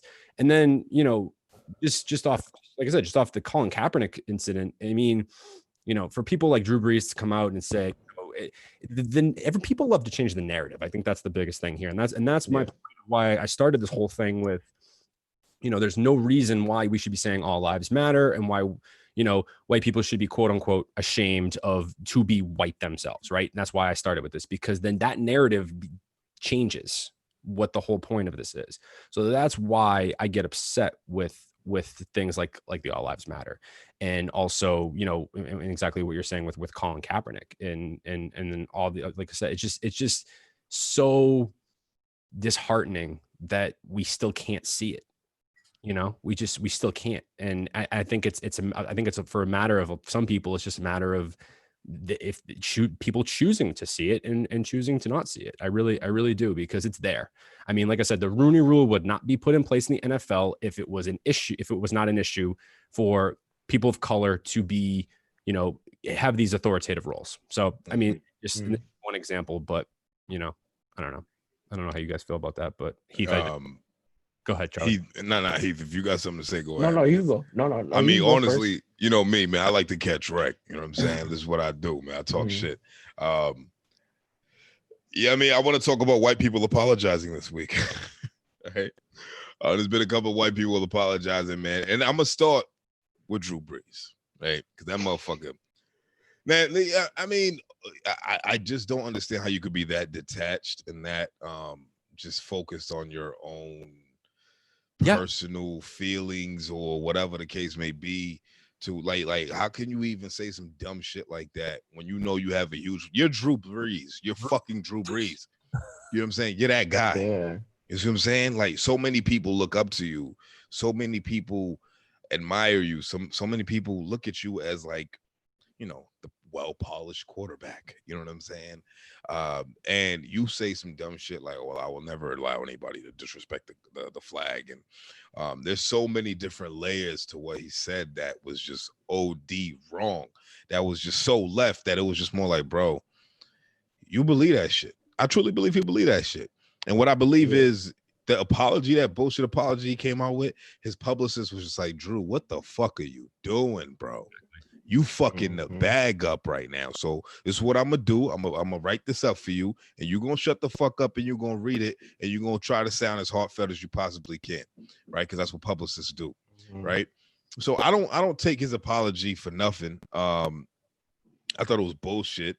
What about Coach Norvell from FSU? Talking about he got with the whole team and started talking to them about what's going on and shit, things of that nature. And I forget what player it was. It was one of the star players. And he said was like, he ain't fucking holler at me. He ain't talking to me about none of that shit. And that goes back to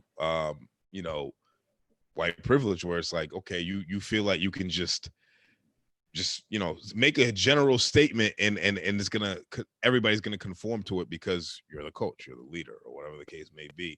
And shout out to that player. I forget, I didn't even write his name down, but shout out to that player that called him out and said that was bullshit because he didn't talk to me about nothing, and things of that nature. And then Coach Norvell came out and made an apology today as well. But in that same coin, shout out to these white people, right? My man Aaron Rodgers. You know what I'm saying? My man Aaron Rodgers, discount double check and all of that. I mean, he came out and he said, you know what I mean? No, not for real, because, you gotta, like Z was saying, what was it, Z? But either way, it's time for the white people who have a platform to start talking and start saying things and start really digging into the channels that can actually help, using the resources that, some people may not have to talk about these racial injustices and things of that nature. So shout out to Aaron Rodgers and shout out to all the NFL players who were calling out Drew Brees like, yo, you're bugging the fuck out.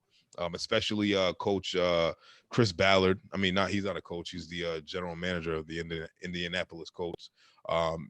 I loved how he was saying it, because I think it was Aristotle, he was talking about how white people with the Southern accents and shit like that, that's the textbook racist, right? But there's motherfuckers who sound like that who are not racist at all, right? Like Chris Ballard, who was like, he was like, it's Black Lives Matter. What the fuck is so hard to understand about that, right? And I'm like, it sounds hilarious. And also, I seen a post, we're going to take it back, with Stone Cold Steve Austin.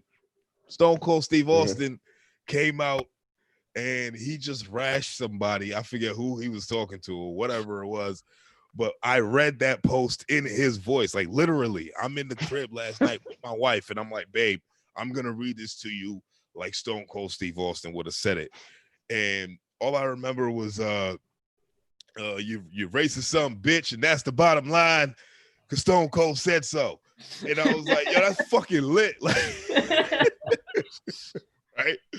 So shout out, so shout out to the people who are using their white privilege in a constructive way, right? Where it's like, you know what, I understand how I can help here.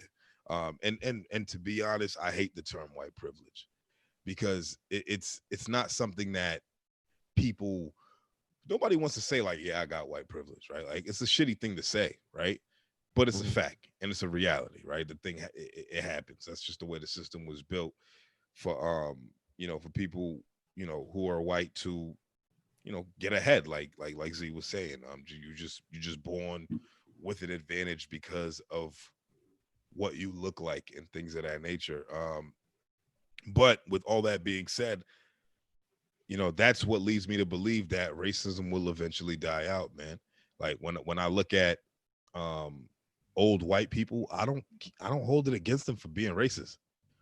Like, you know what I mean? Like that was their time. Like, Yep.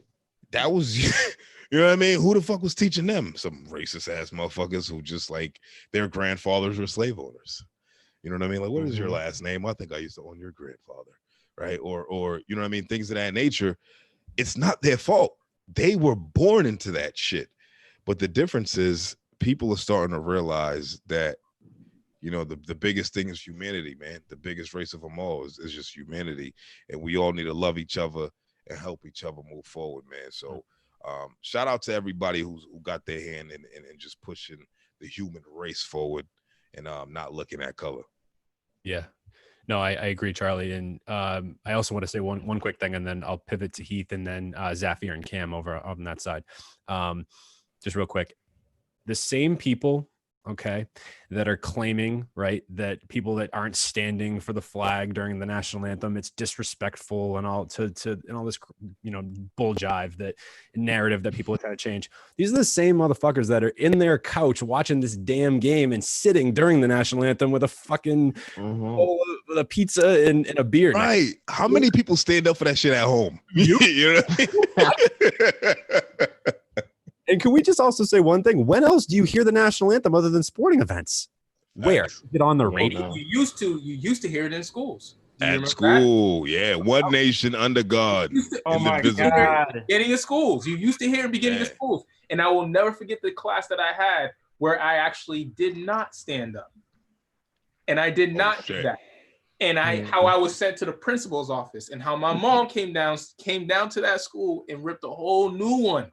I will never get that. But if you guys remember, you used to see it in schools, but then that was quickly cut. They don't do it in the beginning of schools anymore. They don't? No, because they then later, the way it was looked at then, it was not looked at because of a social injustice, but because there are many different cultures and religions. So therefore, one nation. You cannot do the whole one. Exactly. Under God. Exactly. So they said God. Exactly. That was written into because of communist fear, and they were like, and shit, they need to chant this mantra into their brains every morning so we can ingrain them in this capitalist philosophy of fucking conformity. Mm-hmm. That shit always pissed me off. I remember when I was in gym class one time and I didn't want to stand up for it. My gym teacher was like, who fucking died for this country? And I was like, dog, I'm 11. I'm just tired. Why am I standing up for this shit, bro? But no, that was, and just to my point. Yeah, no, exactly. And my school still does. It's not all schools. Certain schools, like my school, still has the Pledge of Allegiance. Really? Yeah, they do. Wow. And school's that? What are you gonna say? Andover. But Andover. All right. There was but there was someone I worked with that was in administration at Everett when a lot of this stuff was happening with Colin Kaepernick, excuse me. Kids were sitting, and this, I won't say her name, white lady, she was, that worked in the administration. She was going around and addressing why it was wrong to sit and stuff like that. But it's just kind of you don't really know why they're sitting. And that's the thing with Colin Kaepernick. Like, people asked, but nobody heard. Nobody really listened of like why he was kneeling. And I just think it's so freaking outdated, man. Like, it's the national anthem. We only now hear it in sporting events, and that's it. Like, where else do you hear the national anthem? And I again, like, just to reiterate my point, these are the same motherfuckers that are in their chair, fucking fat as shit, watching the game on a Sunday with a beer and a pizza. And they are not standing for the national anthem. And shame on Drew Brees. And I know Drew Brees will probably never hear this, and that's fine. But shame on him for bringing his grandparents, his white grandparents or grandfather into this. Why? Who cares about grandfather right now that served in the military? Like, thank you. I appreciate it. Black people as well. Like, they were also in the military with them. Did like, you see Whoopi Goldberg's response? I did not. No. Whoopi Goldberg said it very eloquently. And she was just more like, yeah, well, I mean, my grandparents fought in World War I and World War II as well. The difference is they didn't even get to vote. You know what I'm saying? When they was doing all of that shit, they fought for their country, like, proudly. You know what I'm saying? And it wasn't about race. It was about being proud of what country you're from. You know what I'm saying? It's about us as a nation. It wasn't about, you know, black or white, whatever the case may be. And we didn't even have the same rights at that time. You know what I'm saying? And she was just more like, so, you know, check yourself, basically. And she was like, you know, you're still a good quarterback or whatever, but yeah, I mean, get your shit in order. You know what I mean? And Kaepernick was sitting before, and no one Bro, what's that lady's name? Laura Ingraham? On Fox News. That I can't fucking stand, the blonde Tommy Loren. Oh my! You know what? This is the difference. This is the difference because Laura Ingraham and Tommy Lauren are not the same. Because Tommy Lauren, I feel like she does that shit because it's the network, right? She does that shit. I don't even think she be believing the shit she be saying. She's a troll. I feel like she's just a character now, and she's just like, you know what? I'm good at this shit. Let me just keep doing it. But I really believe Laura Ingraham believes that shit, bro. I don't know why I feel like that about Tommy Lauren. I don't even take that bitch seriously. Fuck her. She can eat a dick. But Laura Ingraham, she's on some shit. Like, she believes that shit wholeheartedly. Like, shut up and dribble shit. Like, somebody needs to smack the fire out that bitch. Like, you know what I'm saying? So bro, when she and the thing is, the panelists, the people that she brings on, the people that she's talking to, always co-sign for her. That's all like, you know. Who's that white guy she was talking to? Whatever. He was like, yeah, he's a Christian man, talking about Drew Brees. I'm like, shut your dumb ass up. Like, you know what I mean? Like by default, we're all Christian if we're in America, right? Like, that's like the fucking religion of America, right? One nation under God, right? So it's like, he's a Christian man. Like, man, these motherfuckers don't even go to church. They play football on Sunday, bitch. The fuck is you talking about Christian man? Like, you know what I'm saying? Like, you know what I mean? So I was just watching that shit like, dog, like, she's the same person who told the best basketball player in the world at the time, LeBron James, to shut up and dribble. But she was bigging up the white quarterback, you know, oh, kudos to you. Allowed to have an opinion. That's dope. Yeah, fuck out of here. That's actually what like spiraled me. Like I mean, I was obviously like anybody else, just deeply saddened by all of this. But really, what struck me and like actually sent me into, I think it was, I want to say the Tuesday of last week, when I really just kind of just for the day, just was like, I shut my phone off. Like, I didn't do any work, and anybody that knows me like knows I'm a workaholic. I can't fucking stop. It's like it's a bad thing. But whether I'm working on this or school shit or, you know, coaching, whatever, but that's besides the point. I just was in bed all day because, and I was mad that I allowed this to happen, but I went to LeBron James's post and I saw all the comments, and I'm reading these comments. It stunned me that people are talking like this to just, not even just the fact that it's LeBron James, but a human being who's simply trying to say, this is like, he did I don't know if you guys saw that, the side by side with Kaepernick kneeling. Right, I saw it. Yeah. And he got destroyed in the comments. And I'm like, dude, like, I mean, I know he probably can't give two fucks about, you know, any stupid person's opinion about, you know, him. He's sitting on a throne, literally. But it's like, it's so disheartening. Somebody that's trying so hard and has been and as an advocate for years through his uninterrupted show that he does on HBO and like all these things, and that he's done for the community. And I mean, you can have the LeBron Jordan debate all you want, but in terms of a philanthropist and like somebody that's really just done so much for and given so much, no knock on Jordan, but LeBron beats him 100 times out of 100 in that sense. And I was never even the biggest LeBron fan growing up, just in terms of him on the court. So like, it just really pains me that people want to just feel like they want to attack somebody that's just clearly showing the statement. Like, if you can't understand why Kaepernick was kneeling and using this side-by-side comparison, then I don't know what to tell you. Like, and clearly people still don't see it. So I don't know. But Heath, you have something you wanted to add?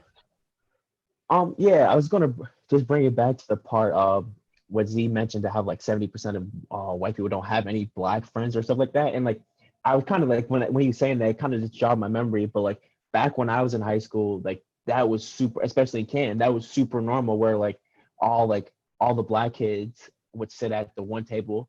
They used to call legitimately used to call it Little Africa, like, where all the black kids sat, then all the white kids would be around. And like, through That's that, fucked up. like, I oh, remember that. not in like, Honestly, yeah, and it's like, it's weird because at the time, like, like all the black kids, we were like, yo, what the like fuck these guys, right? But they could say that stuff unchecked, like, it'd be like, all right, it'd be cool. It'd be like people, it's like, there've been certain situations back then that like people would like be like, yo, fuck these people, and they kind of try to fuck them up. But like, for the most part, it was like, yo, it was just kind of like understood. This, like, whatever, this is Little Africa, whatever. But that kind of, I was talking to one of my teachers at the time, and she put me onto this book that kind of analyzes the psychology of and racial dynamics, that why that happens. It's called I don't know. All the black kids eat together at lunch or something like that. Lunch. Yeah, exactly. And like, I ended up deep diving into that book, and it's exposed a lot of stuff. But it's funny how that book's been out since 1997, and there's yet to be any kind of, I don't know now, because I'm not in high school anymore, but like, hey, like, that was like a main thing, and kind of bouncing back to like people using their voice and such. How are you guys feeling about like the black screens? Because I know there was like a big controversy. I'm like, oh, okay, Charlie. Right there. That's crazy. Why are all the black kids sitting together in the cafeteria? I would love to touch a few things. I want to touch base on that book, and what you were bringing up, Heath, because in that book, I believe it's that book, because again, I was listening through all this information on the podcast, but they were referring to that book. And in that book, they mentioned how when they did the study of why all the black kids sit at the table, it's actually a defense mechanism. And why is it a defense mechanism? Because at that time, it felt as if the white kids don't want them at their table. And they actually did the study on the white kids and said, well, do you actually want them at the table? And the answer was no. So it was interesting how, in that sense, where you've noticed that there's a lot of times where you say, you have teachers and people who look at those black kids and say, well, they're segregating themselves. They're not segregating themselves. They're not separating themselves. They're defending themselves. And it's something where, because you grow up in a society and a culture where you're consistently being told you are not beautiful. You're consistently being told you are the enemy. When you're consistently being told these things, by nature, you sit together, you defend together. You have this thing where you don't even need to talk. I can't even tell you how many different schools I went to growing up, and I always knew that was the table I could always sit at with no problem. That's just an unspoken thing. I know I can go sit at the black table and it's going to be fine because I'm a black kid and I know that they're just like me. And I know when I sit at that table, there's going to be no problems. There's going to be, yo, what up? What's your name? What's good? That's all there's going to be. There's not going to be anything else. And I know that, but just by initially this warm welcome and just by how society has it when I grew up. So for anyone who hasn't read that book, that's a huge thing to read that book. And I want to touch base on a few other things, and I want to get to that black screen thing that you were talking about. A lot of people don't know, and I highly recommend if anyone's in Washington, D.C. to go visit the African American Museum. I went with my family. We didn't see the whole thing.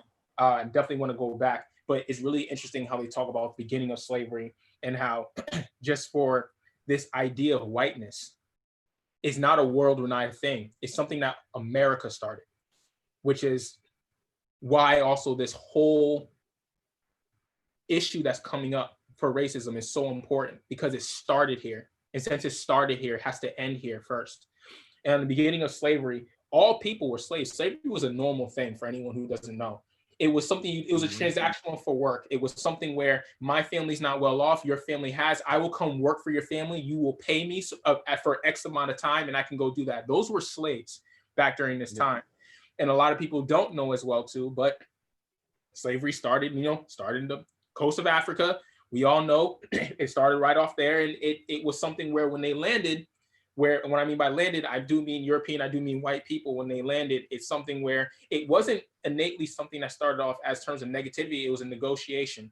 And it was something where they actually had Africans go in, take from other Africans, and bring them to this country to help rebuild this country and help build this country. And it was supposed to be to make a better life for us inside of this country when we started off, because again, slavery was this negotiation trade. But then when you have something that's so profitable and something that's so big, how do you then stop it? And at the time, you also had white slaves. They were not just only black slaves, they were white slaves, they were Spanish slaves, there were all kinds of slaves. But when it gets to a point, then how do you define a slave? And it was America here where they defined a slave by the color of their skin. And that's when you started seeing at a point where you started seeing the darker your skin was, you were then born into slavery. You were then innately a slave. You were then not worthy of having more. So this idea of whiteness is what started here in America, which is also a huge thing. So I just wanted to kind of throw that out there as a learning lesson for a lot of people. But Heath, to what you're saying about the black screens, and I think that was for Blackout Tuesday. Yep. A lot of people, we all saw the hashtag from Black Lives Matter and how we were flooding the gates. And I hope that everyone pulled down their post and reposted it, because it really was blanking out that hashtag and all the work that those groups have put for that hashtag. So when you look it up, you can see all the injustices and things going down on it. But what Blackout Tuesday was meant to what it was supposed to be, it's supposed to be a time to take a pause and just listen and hear what is going on. It was, I think, ideally for the music industry. And it wasn't meant to just black out your screen and do nothing. It was meant to just take a pause, make a post, take a pause, and then continue to post about what is going on in today's society and today and what's going on. Because again, the more we post about it, the more we bring awareness around it. So my thoughts on it is that I blacked out my screen. I blacked out my screen. I blacked out my post. I posted it up.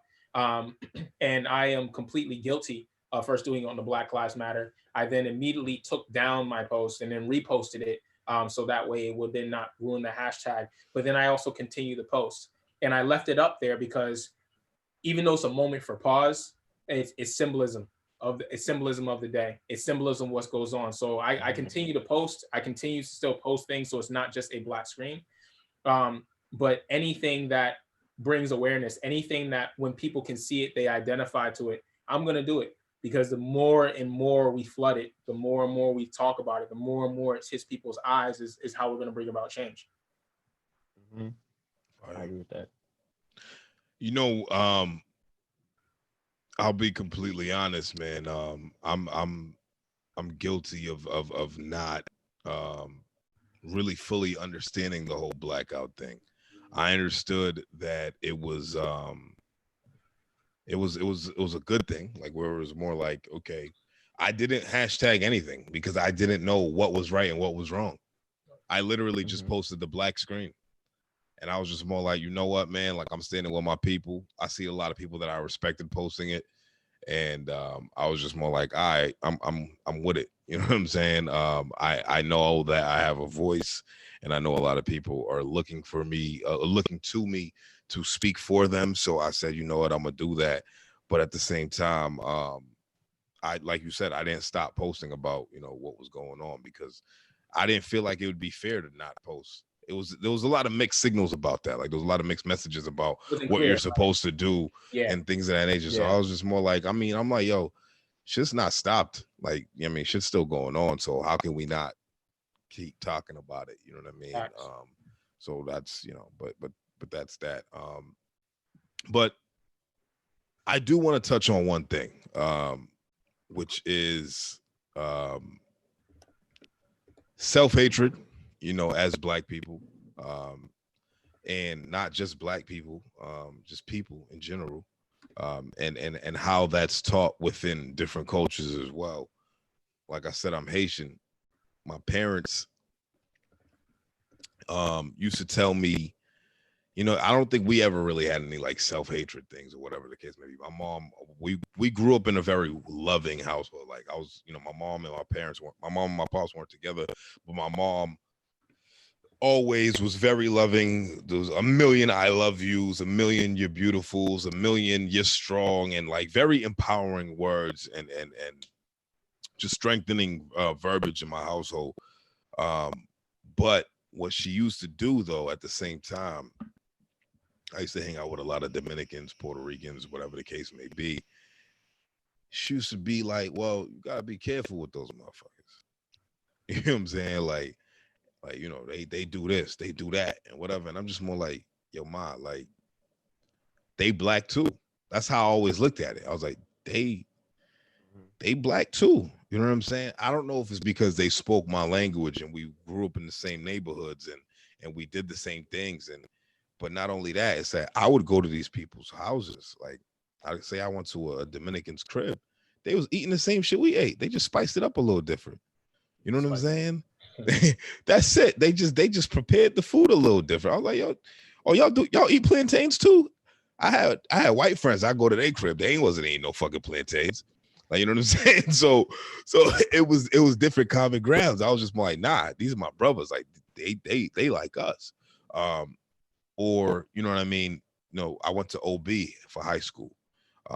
Tons of Asian people. I realized that Asian culture like taught their children to like be wary of the black man. You know what I'm saying? I'm like, motherfucker, you a minority just like me, bro. Like, don't play yourself. Like, you know what I'm saying? Like what are we talking about right now? And you know, and I just realized that with a whole bunch of minority groups, it was always this one versus that one, this one versus that one. And I thought this shit was OD corny because it's like we're all in the same pot. You know, I used to always look at it as the outside looking in, and the outside was the white man looking at us, right? Where it's like they all look at us like we the same shit anyway, right? So why are we using these small differences in culture to differentiate ourselves from each other and kind of shun each other out, and instead of coming together? And I feel like that's starting to go away as well. But there's still a lot of it out there. You know, I'm in sales. I sell cars. I see a lot of different things. I see how I work in Westwood, right? In Westwood, if you know anything about Westwood, there's a lot of rich ass motherfuckers in Westwood. Oh yeah. And the predominant, my team, like my sales team, my GM's Chinese. My desk manager is Brazilian. My other desk manager is Cape Verdean, and my used car manager is Cambodian. And so the whole yo, bro, it's crazy. It's lit, right? The whole sales floor is black except for one white kid. And I swear that the faces of white people when they walk into the dealership, they're like, "Oh shit, where the fuck am I?" Right, right, like. And we make jokes about it all the time, but I realize that, you know, we do that shit to ourselves. You know what I mean? We stereotype people all day, every day, and goes back to that top behavior of you know who does what and who has what tendencies and things of that nature, man. And you know, like my whole idea of what I'm trying to say here is just like, bro, we just need to love each other, man. Like fuck the cultural shit, man. Like just love each other. You know what I mean? When you had like some of my best friends in the world don't look like me, but nobody cares. You know what I'm saying? Like my daughter still calls them uncle. You know what I'm saying? Or auntie. You know what I'm saying? Like these are my brothers and my sisters. You know what I'm saying? So we like I said, man, we need to stop that shit. We need to cut it all out. We need to band together and fight the systemic racism, you know what I mean, moving forward. And I really just don't know how else to put it, man. I agree. Diversity is a beautiful thing, man. I mean, I don't know where we got off on this thing where it's not, like, I don't know. For me personally, the most learning like I said, I've ever done in my life in terms of like with people was when I was at Framingham State. And that was one of the most diverse campuses that I had been to. And that was one of the draws for me. And in my classes, it was the same thing. Like people were, of different colors and creeds and ethnicities and all these things. And, Well, I know that because actually a boy of mine I worked with knows you. He saw you on my on the interview. He's like, "Oh, you know him?" Yeah, he's like, "I was in class with him." We'll talk about that. Wow. Ooh, that's funny.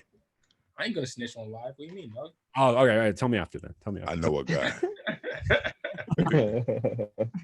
Yeah, but no, like I said, it was one of those things that really was eye-opening for me, but I was excited about it. You know what I mean? Because, and I even remember telling my mom this because, I come from a single parent household. Like some of you, like, so I know Charlie, you mentioned that, your parents were divorced. Same with mine. My dad wasn't exactly in the picture for a while. So my mom raised us three. I had two younger brothers as well. So raised it, and she helped raise us. And, it was one of those things where it was always hammered in our heads that, we were respectful of authority and respectful of not only authority, but everyone really. Like, it was one of those things where, and it's so backwards now. I don't know if you guys have seen the memes. I don't know, maybe just me because I'm a teacher, but if you see the meme where it's like the cartoon of, so it shows like 1980 with like the kids sitting in the desk and then like the teacher and the parents are screaming at the kid. And then if you go to 2020 or whatever it is, it's the teacher sitting at the desk with the parents and kids screaming at the teacher.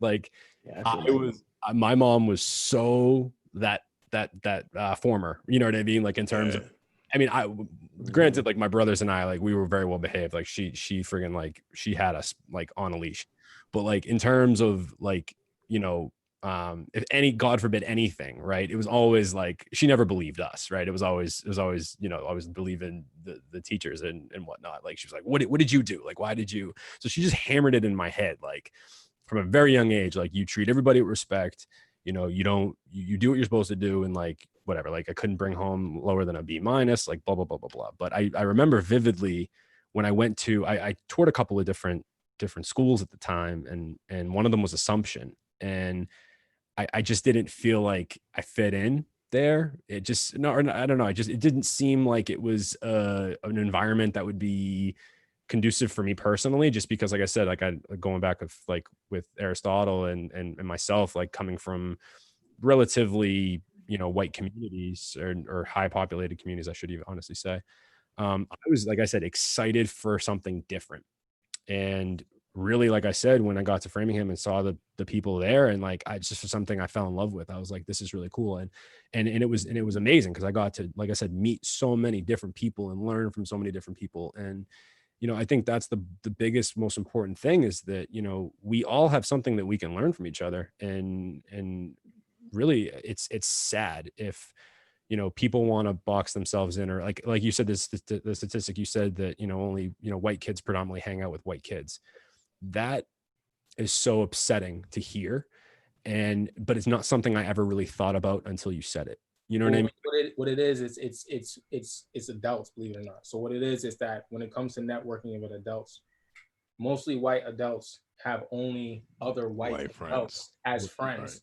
And it's over 70%. So when you look at something like even just that, like let's go for the corporate world. Let's look at something like that. How is it supposed to be any kind of equality? How are we supposed to learn? How, Sway? You know what I mean? Like there's no, what's funny, man. I got a funny story about that. And it shows the innocence of children and how racism really is a taught thing. And if you don't steer that, because kids' minds is always moving, right? If you don't steer that curiosity and just them being inquisitive in the right way, it can go left real fast. Like, one of my good friends that I met in the car business, he's white, he's Italian, and you know, I went over to his house one time after a Christmas party, and you know, my daughter's playing with his daughter, and you know, it's dope, man, because like, you know, he got a crib in Walpole and shit, and you know what I mean. Like, I live in fucking Boston. I live in Boston. I still live in Boston. I was born and raised, and I still out here. I still live out here, and you know, my daughter doesn't really play with white kids, you know, because it is what it is. Like, I don't really have that many white friends where I'm at their houses and things of that nature. But till this day, you know, they his daughter and my daughter always ask for each other, and they want to hang out and have play dates and things of that nature. And he calls me one day like laughing, and he's like, yo, I forget how it came up, but his daughter, you know, she was, you know, she's 4 at the time, and she's thinking, and something happened. It was just more like something about brown people. And and she goes, I don't like brown people. And he was like, what do you mean by that? And she's like, oh, well, I do like brown people. Penny's brown, and I love Penny, right? And that's my daughter's name, right? So it's funny how their gears get working. And he was just like, yeah, don't say something like that again, that you don't like brown people, like, you know what I mean? And it shows the innocence in children, because, you know, kids say dumb shit all the time, right? They say shit because they're fucking kids, right? You know what I mean? But then she caught herself like, yo, actually, I'm wrong. Because this one kid that I hang out with, she's brown, and I fuck with her. Like, you know what I mean? You know, so, and then that's at the point when I was like, damn, yo, my kid don't got no white friends. You know what I'm saying? Like, we need to cut that shit out. We need to fucking bridge that gap. It's a rare thing. What you're seeing right here is very, very, it's rare. This is not, Yeah. It is something that's abnormal to have a mixed bag of friends. I want to jump in real quick, kind of going off of what Charlie was saying. And I'm not going to go super in depth, but I want to show you guys a picture real quick. And before I show you, it's a picture of me and my 2 nephews, right? They were born together within a month apart. And they don't, I don't know if you guys can see, but they don't see race. They don't see, like, because they were born together, born and raised together. So I think that's a beautiful thing. And I think, like I said, going off of what you were saying, that's, to me, I mean, who knows what generation it's going to be, but I think the next generation, kind of like you were saying, I think with your daughter, right? Yeah. They're not going to, like, if they're not shown, they're not going to look at things, you know, the way we might or we have, and things like that. So yeah, I just wanted to take a second to they're not gonna put the labels on it unless we do. Exactly. My daughter's Haitian and Dominican, bro. And you know, my sister's kids is Haitian and American. Like, they don't fucking care about that shit, bro. Like, my dad classifies them like that because he's old school Haitian, like, literally. Like, yeah, I mean, I remember one time he was with all 3 of his granddaughters, and he says to his boy, here's the Jamaican, here's the American, here's the Dominican, right? And I'm over here like, yo, Pop, you gotta chill, right? But to him, it wasn't anything wrong that he was saying. It's just one of his granddaughters is half Jamaican, one's half American, one's half Dominican. So, but that's, you know, that's just some old school way of thinking and shit. And I'm like, yo, bro, they all black. Shut the fuck up. Like, you know what I mean? Like, so the kids ain't gonna put a label on nothing until the adults around them do. And that's really what it comes down to. It's so true. Just for the rest of you guys, I'm sure you don't know now, but you should definitely go. Charlie's daughter, Penny, is hysterical. And thank you, man. And the apple does not fall far from the tree in terms of the entertaining side. Like, she's a star in the making. Like, I just want to. She's a funny kid. Oh my God, she's a riot. I know you did a little you got like a little like mini series on with her, and oh my God, I was watching some of those. I think the workout one, I was absolutely fucking dying. Honestly, that was my favorite one to record because she you know, her you know, my brother-in-law, he's a fitness coach and shit, and like, this motherfucker's jack, he got muscles on his muscles, you know what I'm saying? So she loves her uncle, like, you know what I mean, her uncle could do no wrong. So, you know what I mean, she always talks about working out, like, yeah, I want to have muscles like Theo, and you know, all of that. So I just let her do her thing, bro. she sees me at the crib with the equipment, and she's just like, yo, I want to have a podcast too. And I'm like, all right, whatever. What's up? What you want to talk about? And she comes up with her own topics, and then it just flows. And here we go. Yeah. So shout out to Penny's Pad, man. Oh, she was a riot, dude. I couldn't stop laughing. You know, she's great. Thank you, man, for real. Seriously, too funny. Zaafir, any and Cam, any kind of final thoughts here? I did have one more question. Real quick, I just wanted to ask this last question and then wrap up and let you guys kind of, you guys have given me 2 hours and well, not should say it's already 10 o'clock. I know, this is crazy, right? This is like a great conversation. One of the best. Absolutely. I'm starting to feel this shit, dog. This Don Julio's starting to smack me upside the head. So just now, bro, you've been sipping on that for 2 hours. Yeah, man. Was that the coconut water making you rehydrate off that? I think that's what it is. I still got coconut in the cup, so I'm trying to, Man, it's been a great discussion. I think we should definitely do this again. I'm definitely open again. Yes. Yeah, sure. It's been great. And like I said, I think the conversations need to keep happening. I'm also very grateful that everyone's welcome to have these uncomfortable conversations. Like I said, the only way they're going to be changed is if we bring awareness to what the pain is and then, talk about it and discuss it. Yeah, for sure. I think that's well said. And just to kind of close, I guess my last question, and then you can kind of put your closing thoughts into this question as well. But I know I mentioned this in the email I sent you guys yesterday.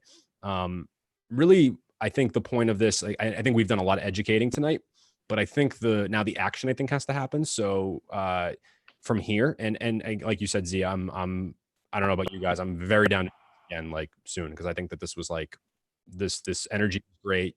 Everybody in here had so many amazing things to say, and I feel like I learned a lot tonight. From all of you, and I just want to thank you all so much for this. I know this was kind of sort of last minute, but in a sense, I just want to thank you guys for how smoothly this went and how articulate and honest everybody was. But the last thing I want to just ask, and then again, you put your closing statement in with this as well. What can everyday citizens do to create change, right? Any color, like whatever the case, like what should people be doing, or what do you think is one of the maybe more important things that people should do, okay, in order to create this change? Because we can talk about these things all day long, hit the nail with the hammer, but how do we create that change in action? What does that kind of look like? And it could mean obviously something different for all of you.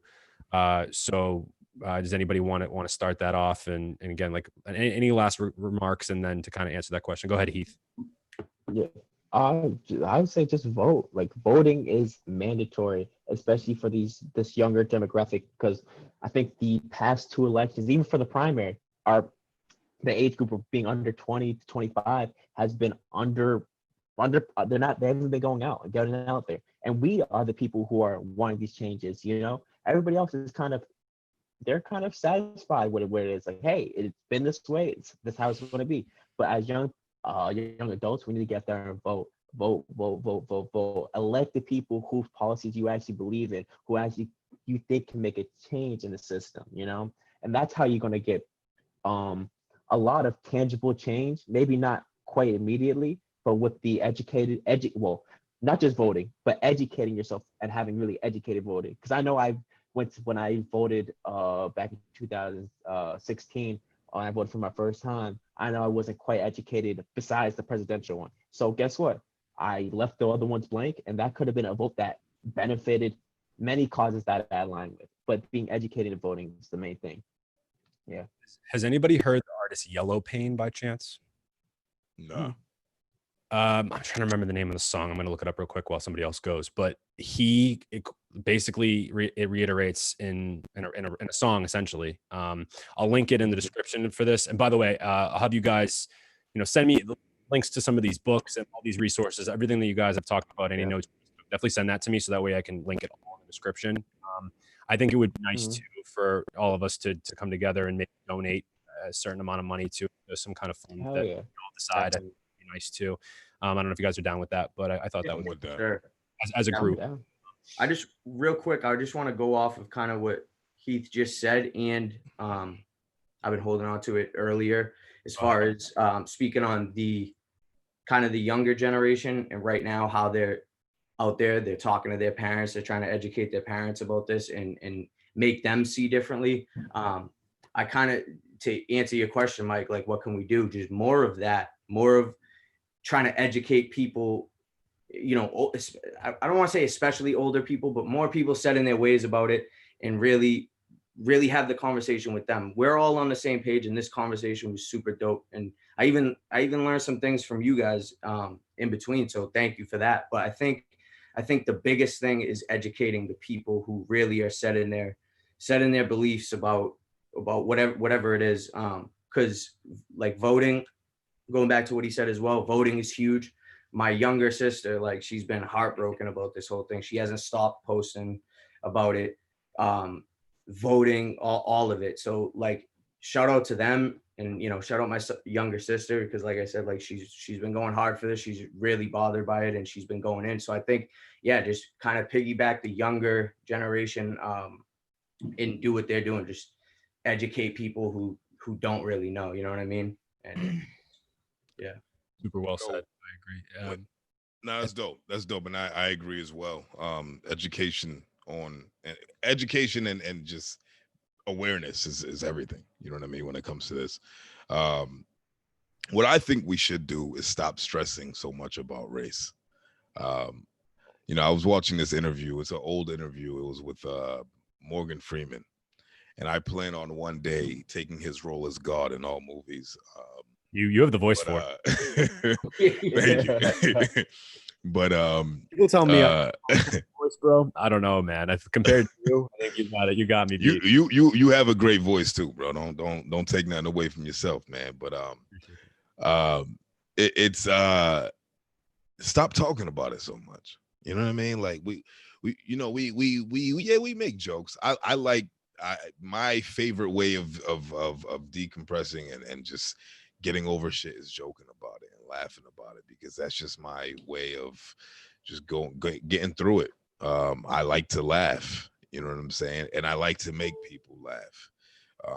That's my therapy, you know what I mean?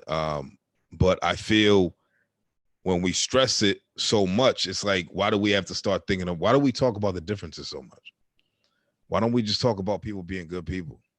You know, I was talking to a friend of mine the other day, and he was like, yo, I feel like every time a white guy calls me brother, I feel like I feel like it's Hulk Hogan calling me brother. Like, right? Oh, the reason why that's so funny to me is because I seen a, you know, the whole running joke of Hulk Hogan being racist and shit like that. And I seen a meme of Jameis Winston meeting Hulk Hogan, and Jameis Winston had his hand out for a handshake, like saying, hi, I'm, and then Hulk Hogan cuts him off. He's like, black. Yes, I know, brother. Right. Right. But I feel like we just need to stop. We should call each other brother, because we're all brothers and sisters. You know what I mean? Like it fuck what we look like on the exterior, man. How's your heart? How's your mind? You know what I mean? Those are the most two important things of a person. And educate people, man, and catch them up to speed. If you feel like they're lacking anywhere, man, it's your job to put them on game and move forward, bro. Like the, you know, Generation Z, they doing amazing things, bro. Like they're fucking light years ahead of us, and they're not even that much younger than us, which is fucked up. The new generation is Generation Z, right? Yeah. Figures. Anyways, no, it's okay. Don't worry about it. It's fine. It figures. So my closing statement on it is I highly agree with everybody. His closing is that they can find, where they can find you. I'm gonna get there. My closing statement is definitely something where, like, you guys are all right. It is about education. It is about youth. It's about loving people for their hearts and their minds. I also think it's really where we're at right now. Is we're at a really beautiful place. And what I mean by the beautiful place that we're at right now is the truths. I think everybody needs to see the truth. And as the truth is, we all, from every culture, every background, have some kind of racism within us. We all have done it. We all have said it. Have we all acted upon it? And are we all actively changing it? I think, Charlie, one thing that you said that really stuck to me is joking, right? And like, I love to laugh, I love to joke, and the thing that I love about joking so much is that it is something that brings humor, but there's some truth to it. There's just a little bit of truth to it, and that's the part that I think that we laugh about and it stings us a little bit, but we're recognizing a truth about ourselves. The beautiful part is that we can then laugh about it. So what we want to do is we want to right now in this time be very aware of what's going on, be very aware of ourselves, take in these ugly truths, focus on them, be able to change them, actively change them, keep our eyes on what's going on, keep moving forward and implementing that change. Like everyone's been saying, and I don't think it's enough to say, is that the voting does start on the local level of what's been happening right now. So our police forces and stuff like that is on our local government level. So that's not something on the federal level. So educating ourselves about voting is going to be very, very important. And then just moving forward, just living it every day. I had a conversation with a friend of mine earlier today. And, he was telling me a bit about how he's coping with everything that's going on, and how he's doing it is more of, he sees the problem, he sees what's going on, and he's trying to focus on his everyday living of changing it, of changing these little thoughts that he makes, and changing and making sure that when he does see something, he's speaking on it. It's not no longer being silent. And it's something where when someone is speaking, to be able to learn, to be able to take in what may feel, again, uncomfortable, but just really learn from it. So I think that's the most important part is if we keep looking in our hearts and we keep looking at the issue and keep speaking out on it and fighting for justice, like what we have been doing in terms of rioting, not the rioting, but like the protesting and things like that we've been doing, is really speaking up again and looking for the justice. That's what the change is. You see a lot of people now talking about like, where's our leaders? Where's our leaders? Our leaders is us.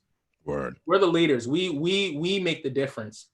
And we're calling upon, we tend to, when things go wrong, we call upon someone else. We want someone else to lead this problem, someone else to do this. We need to stop calling upon someone else and keep calling upon ourselves to lead ourselves out of this. And the way we lead ourselves out of this, again, is by seeing the truths, reflecting on it, and speaking back on it. And as Cam said, you can always find me here on Turntable Teachers. If you can't find me here, you can find me at officiallyzaafir.com. You already know what it is. Yeah. I love it. Yeah, He also found a way to promote himself. It's crazy. Like finding the time to say it is where he's talented. I'm not promoting myself. And what I'm doing is I'm letting people know you can find me. You can find me at officiallyzaafir on Instagram, or you can find me at officiallyzaafir.com. Man, but one question. I stay like texting you back like about whatever it is, and I'm like, all right, brother. Like, so you feel like it's a Hulk Hogan type of thing? No. What? Yo, I'll play it. No, thank you guys for real. All right. No, no plug. We've plugged you. I don't know how many times on the show, dude. I mean, well, I didn't plug myself. I know. I'm just. Yeah, I wasn't plugging myself. I was just letting you know. You can find me on your podcast or officiallyzaafir.com. We'll leave it at that. Oh man, that's great. Aristotle Jones. I'm sorry. I'll never call you Ethan. It's fine. Aristotle Jones is way better, bro. It's way fucking better. Actually, it's funny. I was one of the guys I write blog that writes for our blog and just started his own podcast on our kind of under our umbrella. His name's Eric Kanan. He does a teaching and coaching podcast. But I mentioned that I was with him doing a trail run in New Hampshire the other day, and I was like, oh, we got a new writer, I think. This guy Aristotle Jones, and he was like, that's the greatest name I've ever heard in my fucking life. He's like, the real name. I was like, no, but it's great. Anyway, no, I thought it was a little bit more marketable. I don't know. It's. I would say so. It's memorable. Just to end off, you put it very like eloquently just now. Like that was very well said. And just like to piggyback off that, I think it's really important to don't rely on like other people to educate you as well. Like know that it's your responsibility to find these resources for yourself because they're available. They're out there. You need to go like it's your responsibility at this point to go out of your way to make sure that you're up to snuff. Like it shouldn't be the responsibility of like your black friend or like someone on the internet telling you to, and like it should be you. Like you should be at this point, we're so interconnected. Like, we should be socially conscious. Like, it's our responsibility, like our moral responsibility to each other. And I think it's like, that's what it comes down to. It's just empathy. Like, we need to be able to put in, like, ourselves in each other's shoes to see why we have these views. And once we do that, we can understand like the root of where it's coming from. And then we can like build bridges instead of tearing them down and just being divisive. But like, I think for ordinary citizens, it's incredibly important to donate.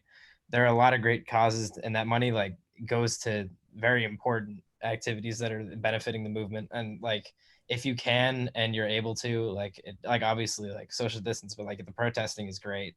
Like, I've been out there like the past couple of days. It's really a good way to, because like it does change things, and it affects people, and it shows them that there's a movement. It's not just like behind a screen. It's in the streets. It's like Real. it's in Boston. It's in your city. It's in all 50 states. It's in different countries around the world. People are seeing this and they understand. So like, it's just important to mobilize, educate yourself, be empathetic, and just above all, like, you know, just that encapsulated. I didn't have a last thing. You're good, man. No, it's freaking 10:30. I'll make mine quick too. Hey, turntable teachers, man. I mean, it's in the name. It's the reason why, you know, I started this podcast. I feel strongly about education. I have for a long time. You know, I'm somebody that obviously, you know, has been about to finish my master's. I've been the whole nine. I've been in school for far too long. Probably will be the rest of my life, obviously, given my profession chosen. But I wanted to, you know, it's great to impact my students, and I love that. But, you know, it's really what we can all do, you know, in the world. And, you know, I know all of our platforms are limited, but I think, you know, us coming together was so powerful in a sense, and whoever listens to this is going to really be, I think, movable, or at least that's my hope. You know, education, like I said, is just so vital and important in so many facets. And the two quotes that, you know, I coach basketball as well. And, you know, the varsity coach at Andover is a big mentor for me. Dave Fazio, shout him out. The most amazing, lovable human being you'll ever meet in your life. And he's just incredible. But there's two things that he puts them in basketball terms, but I think they really ring true in all things. He says to the campers at the start of every week when we do our Hooptown camp in the summertime, which hopefully goes, we'll see what happens this year. But he says you need to learn to listen so you can listen to learn. And I think that's super important right now.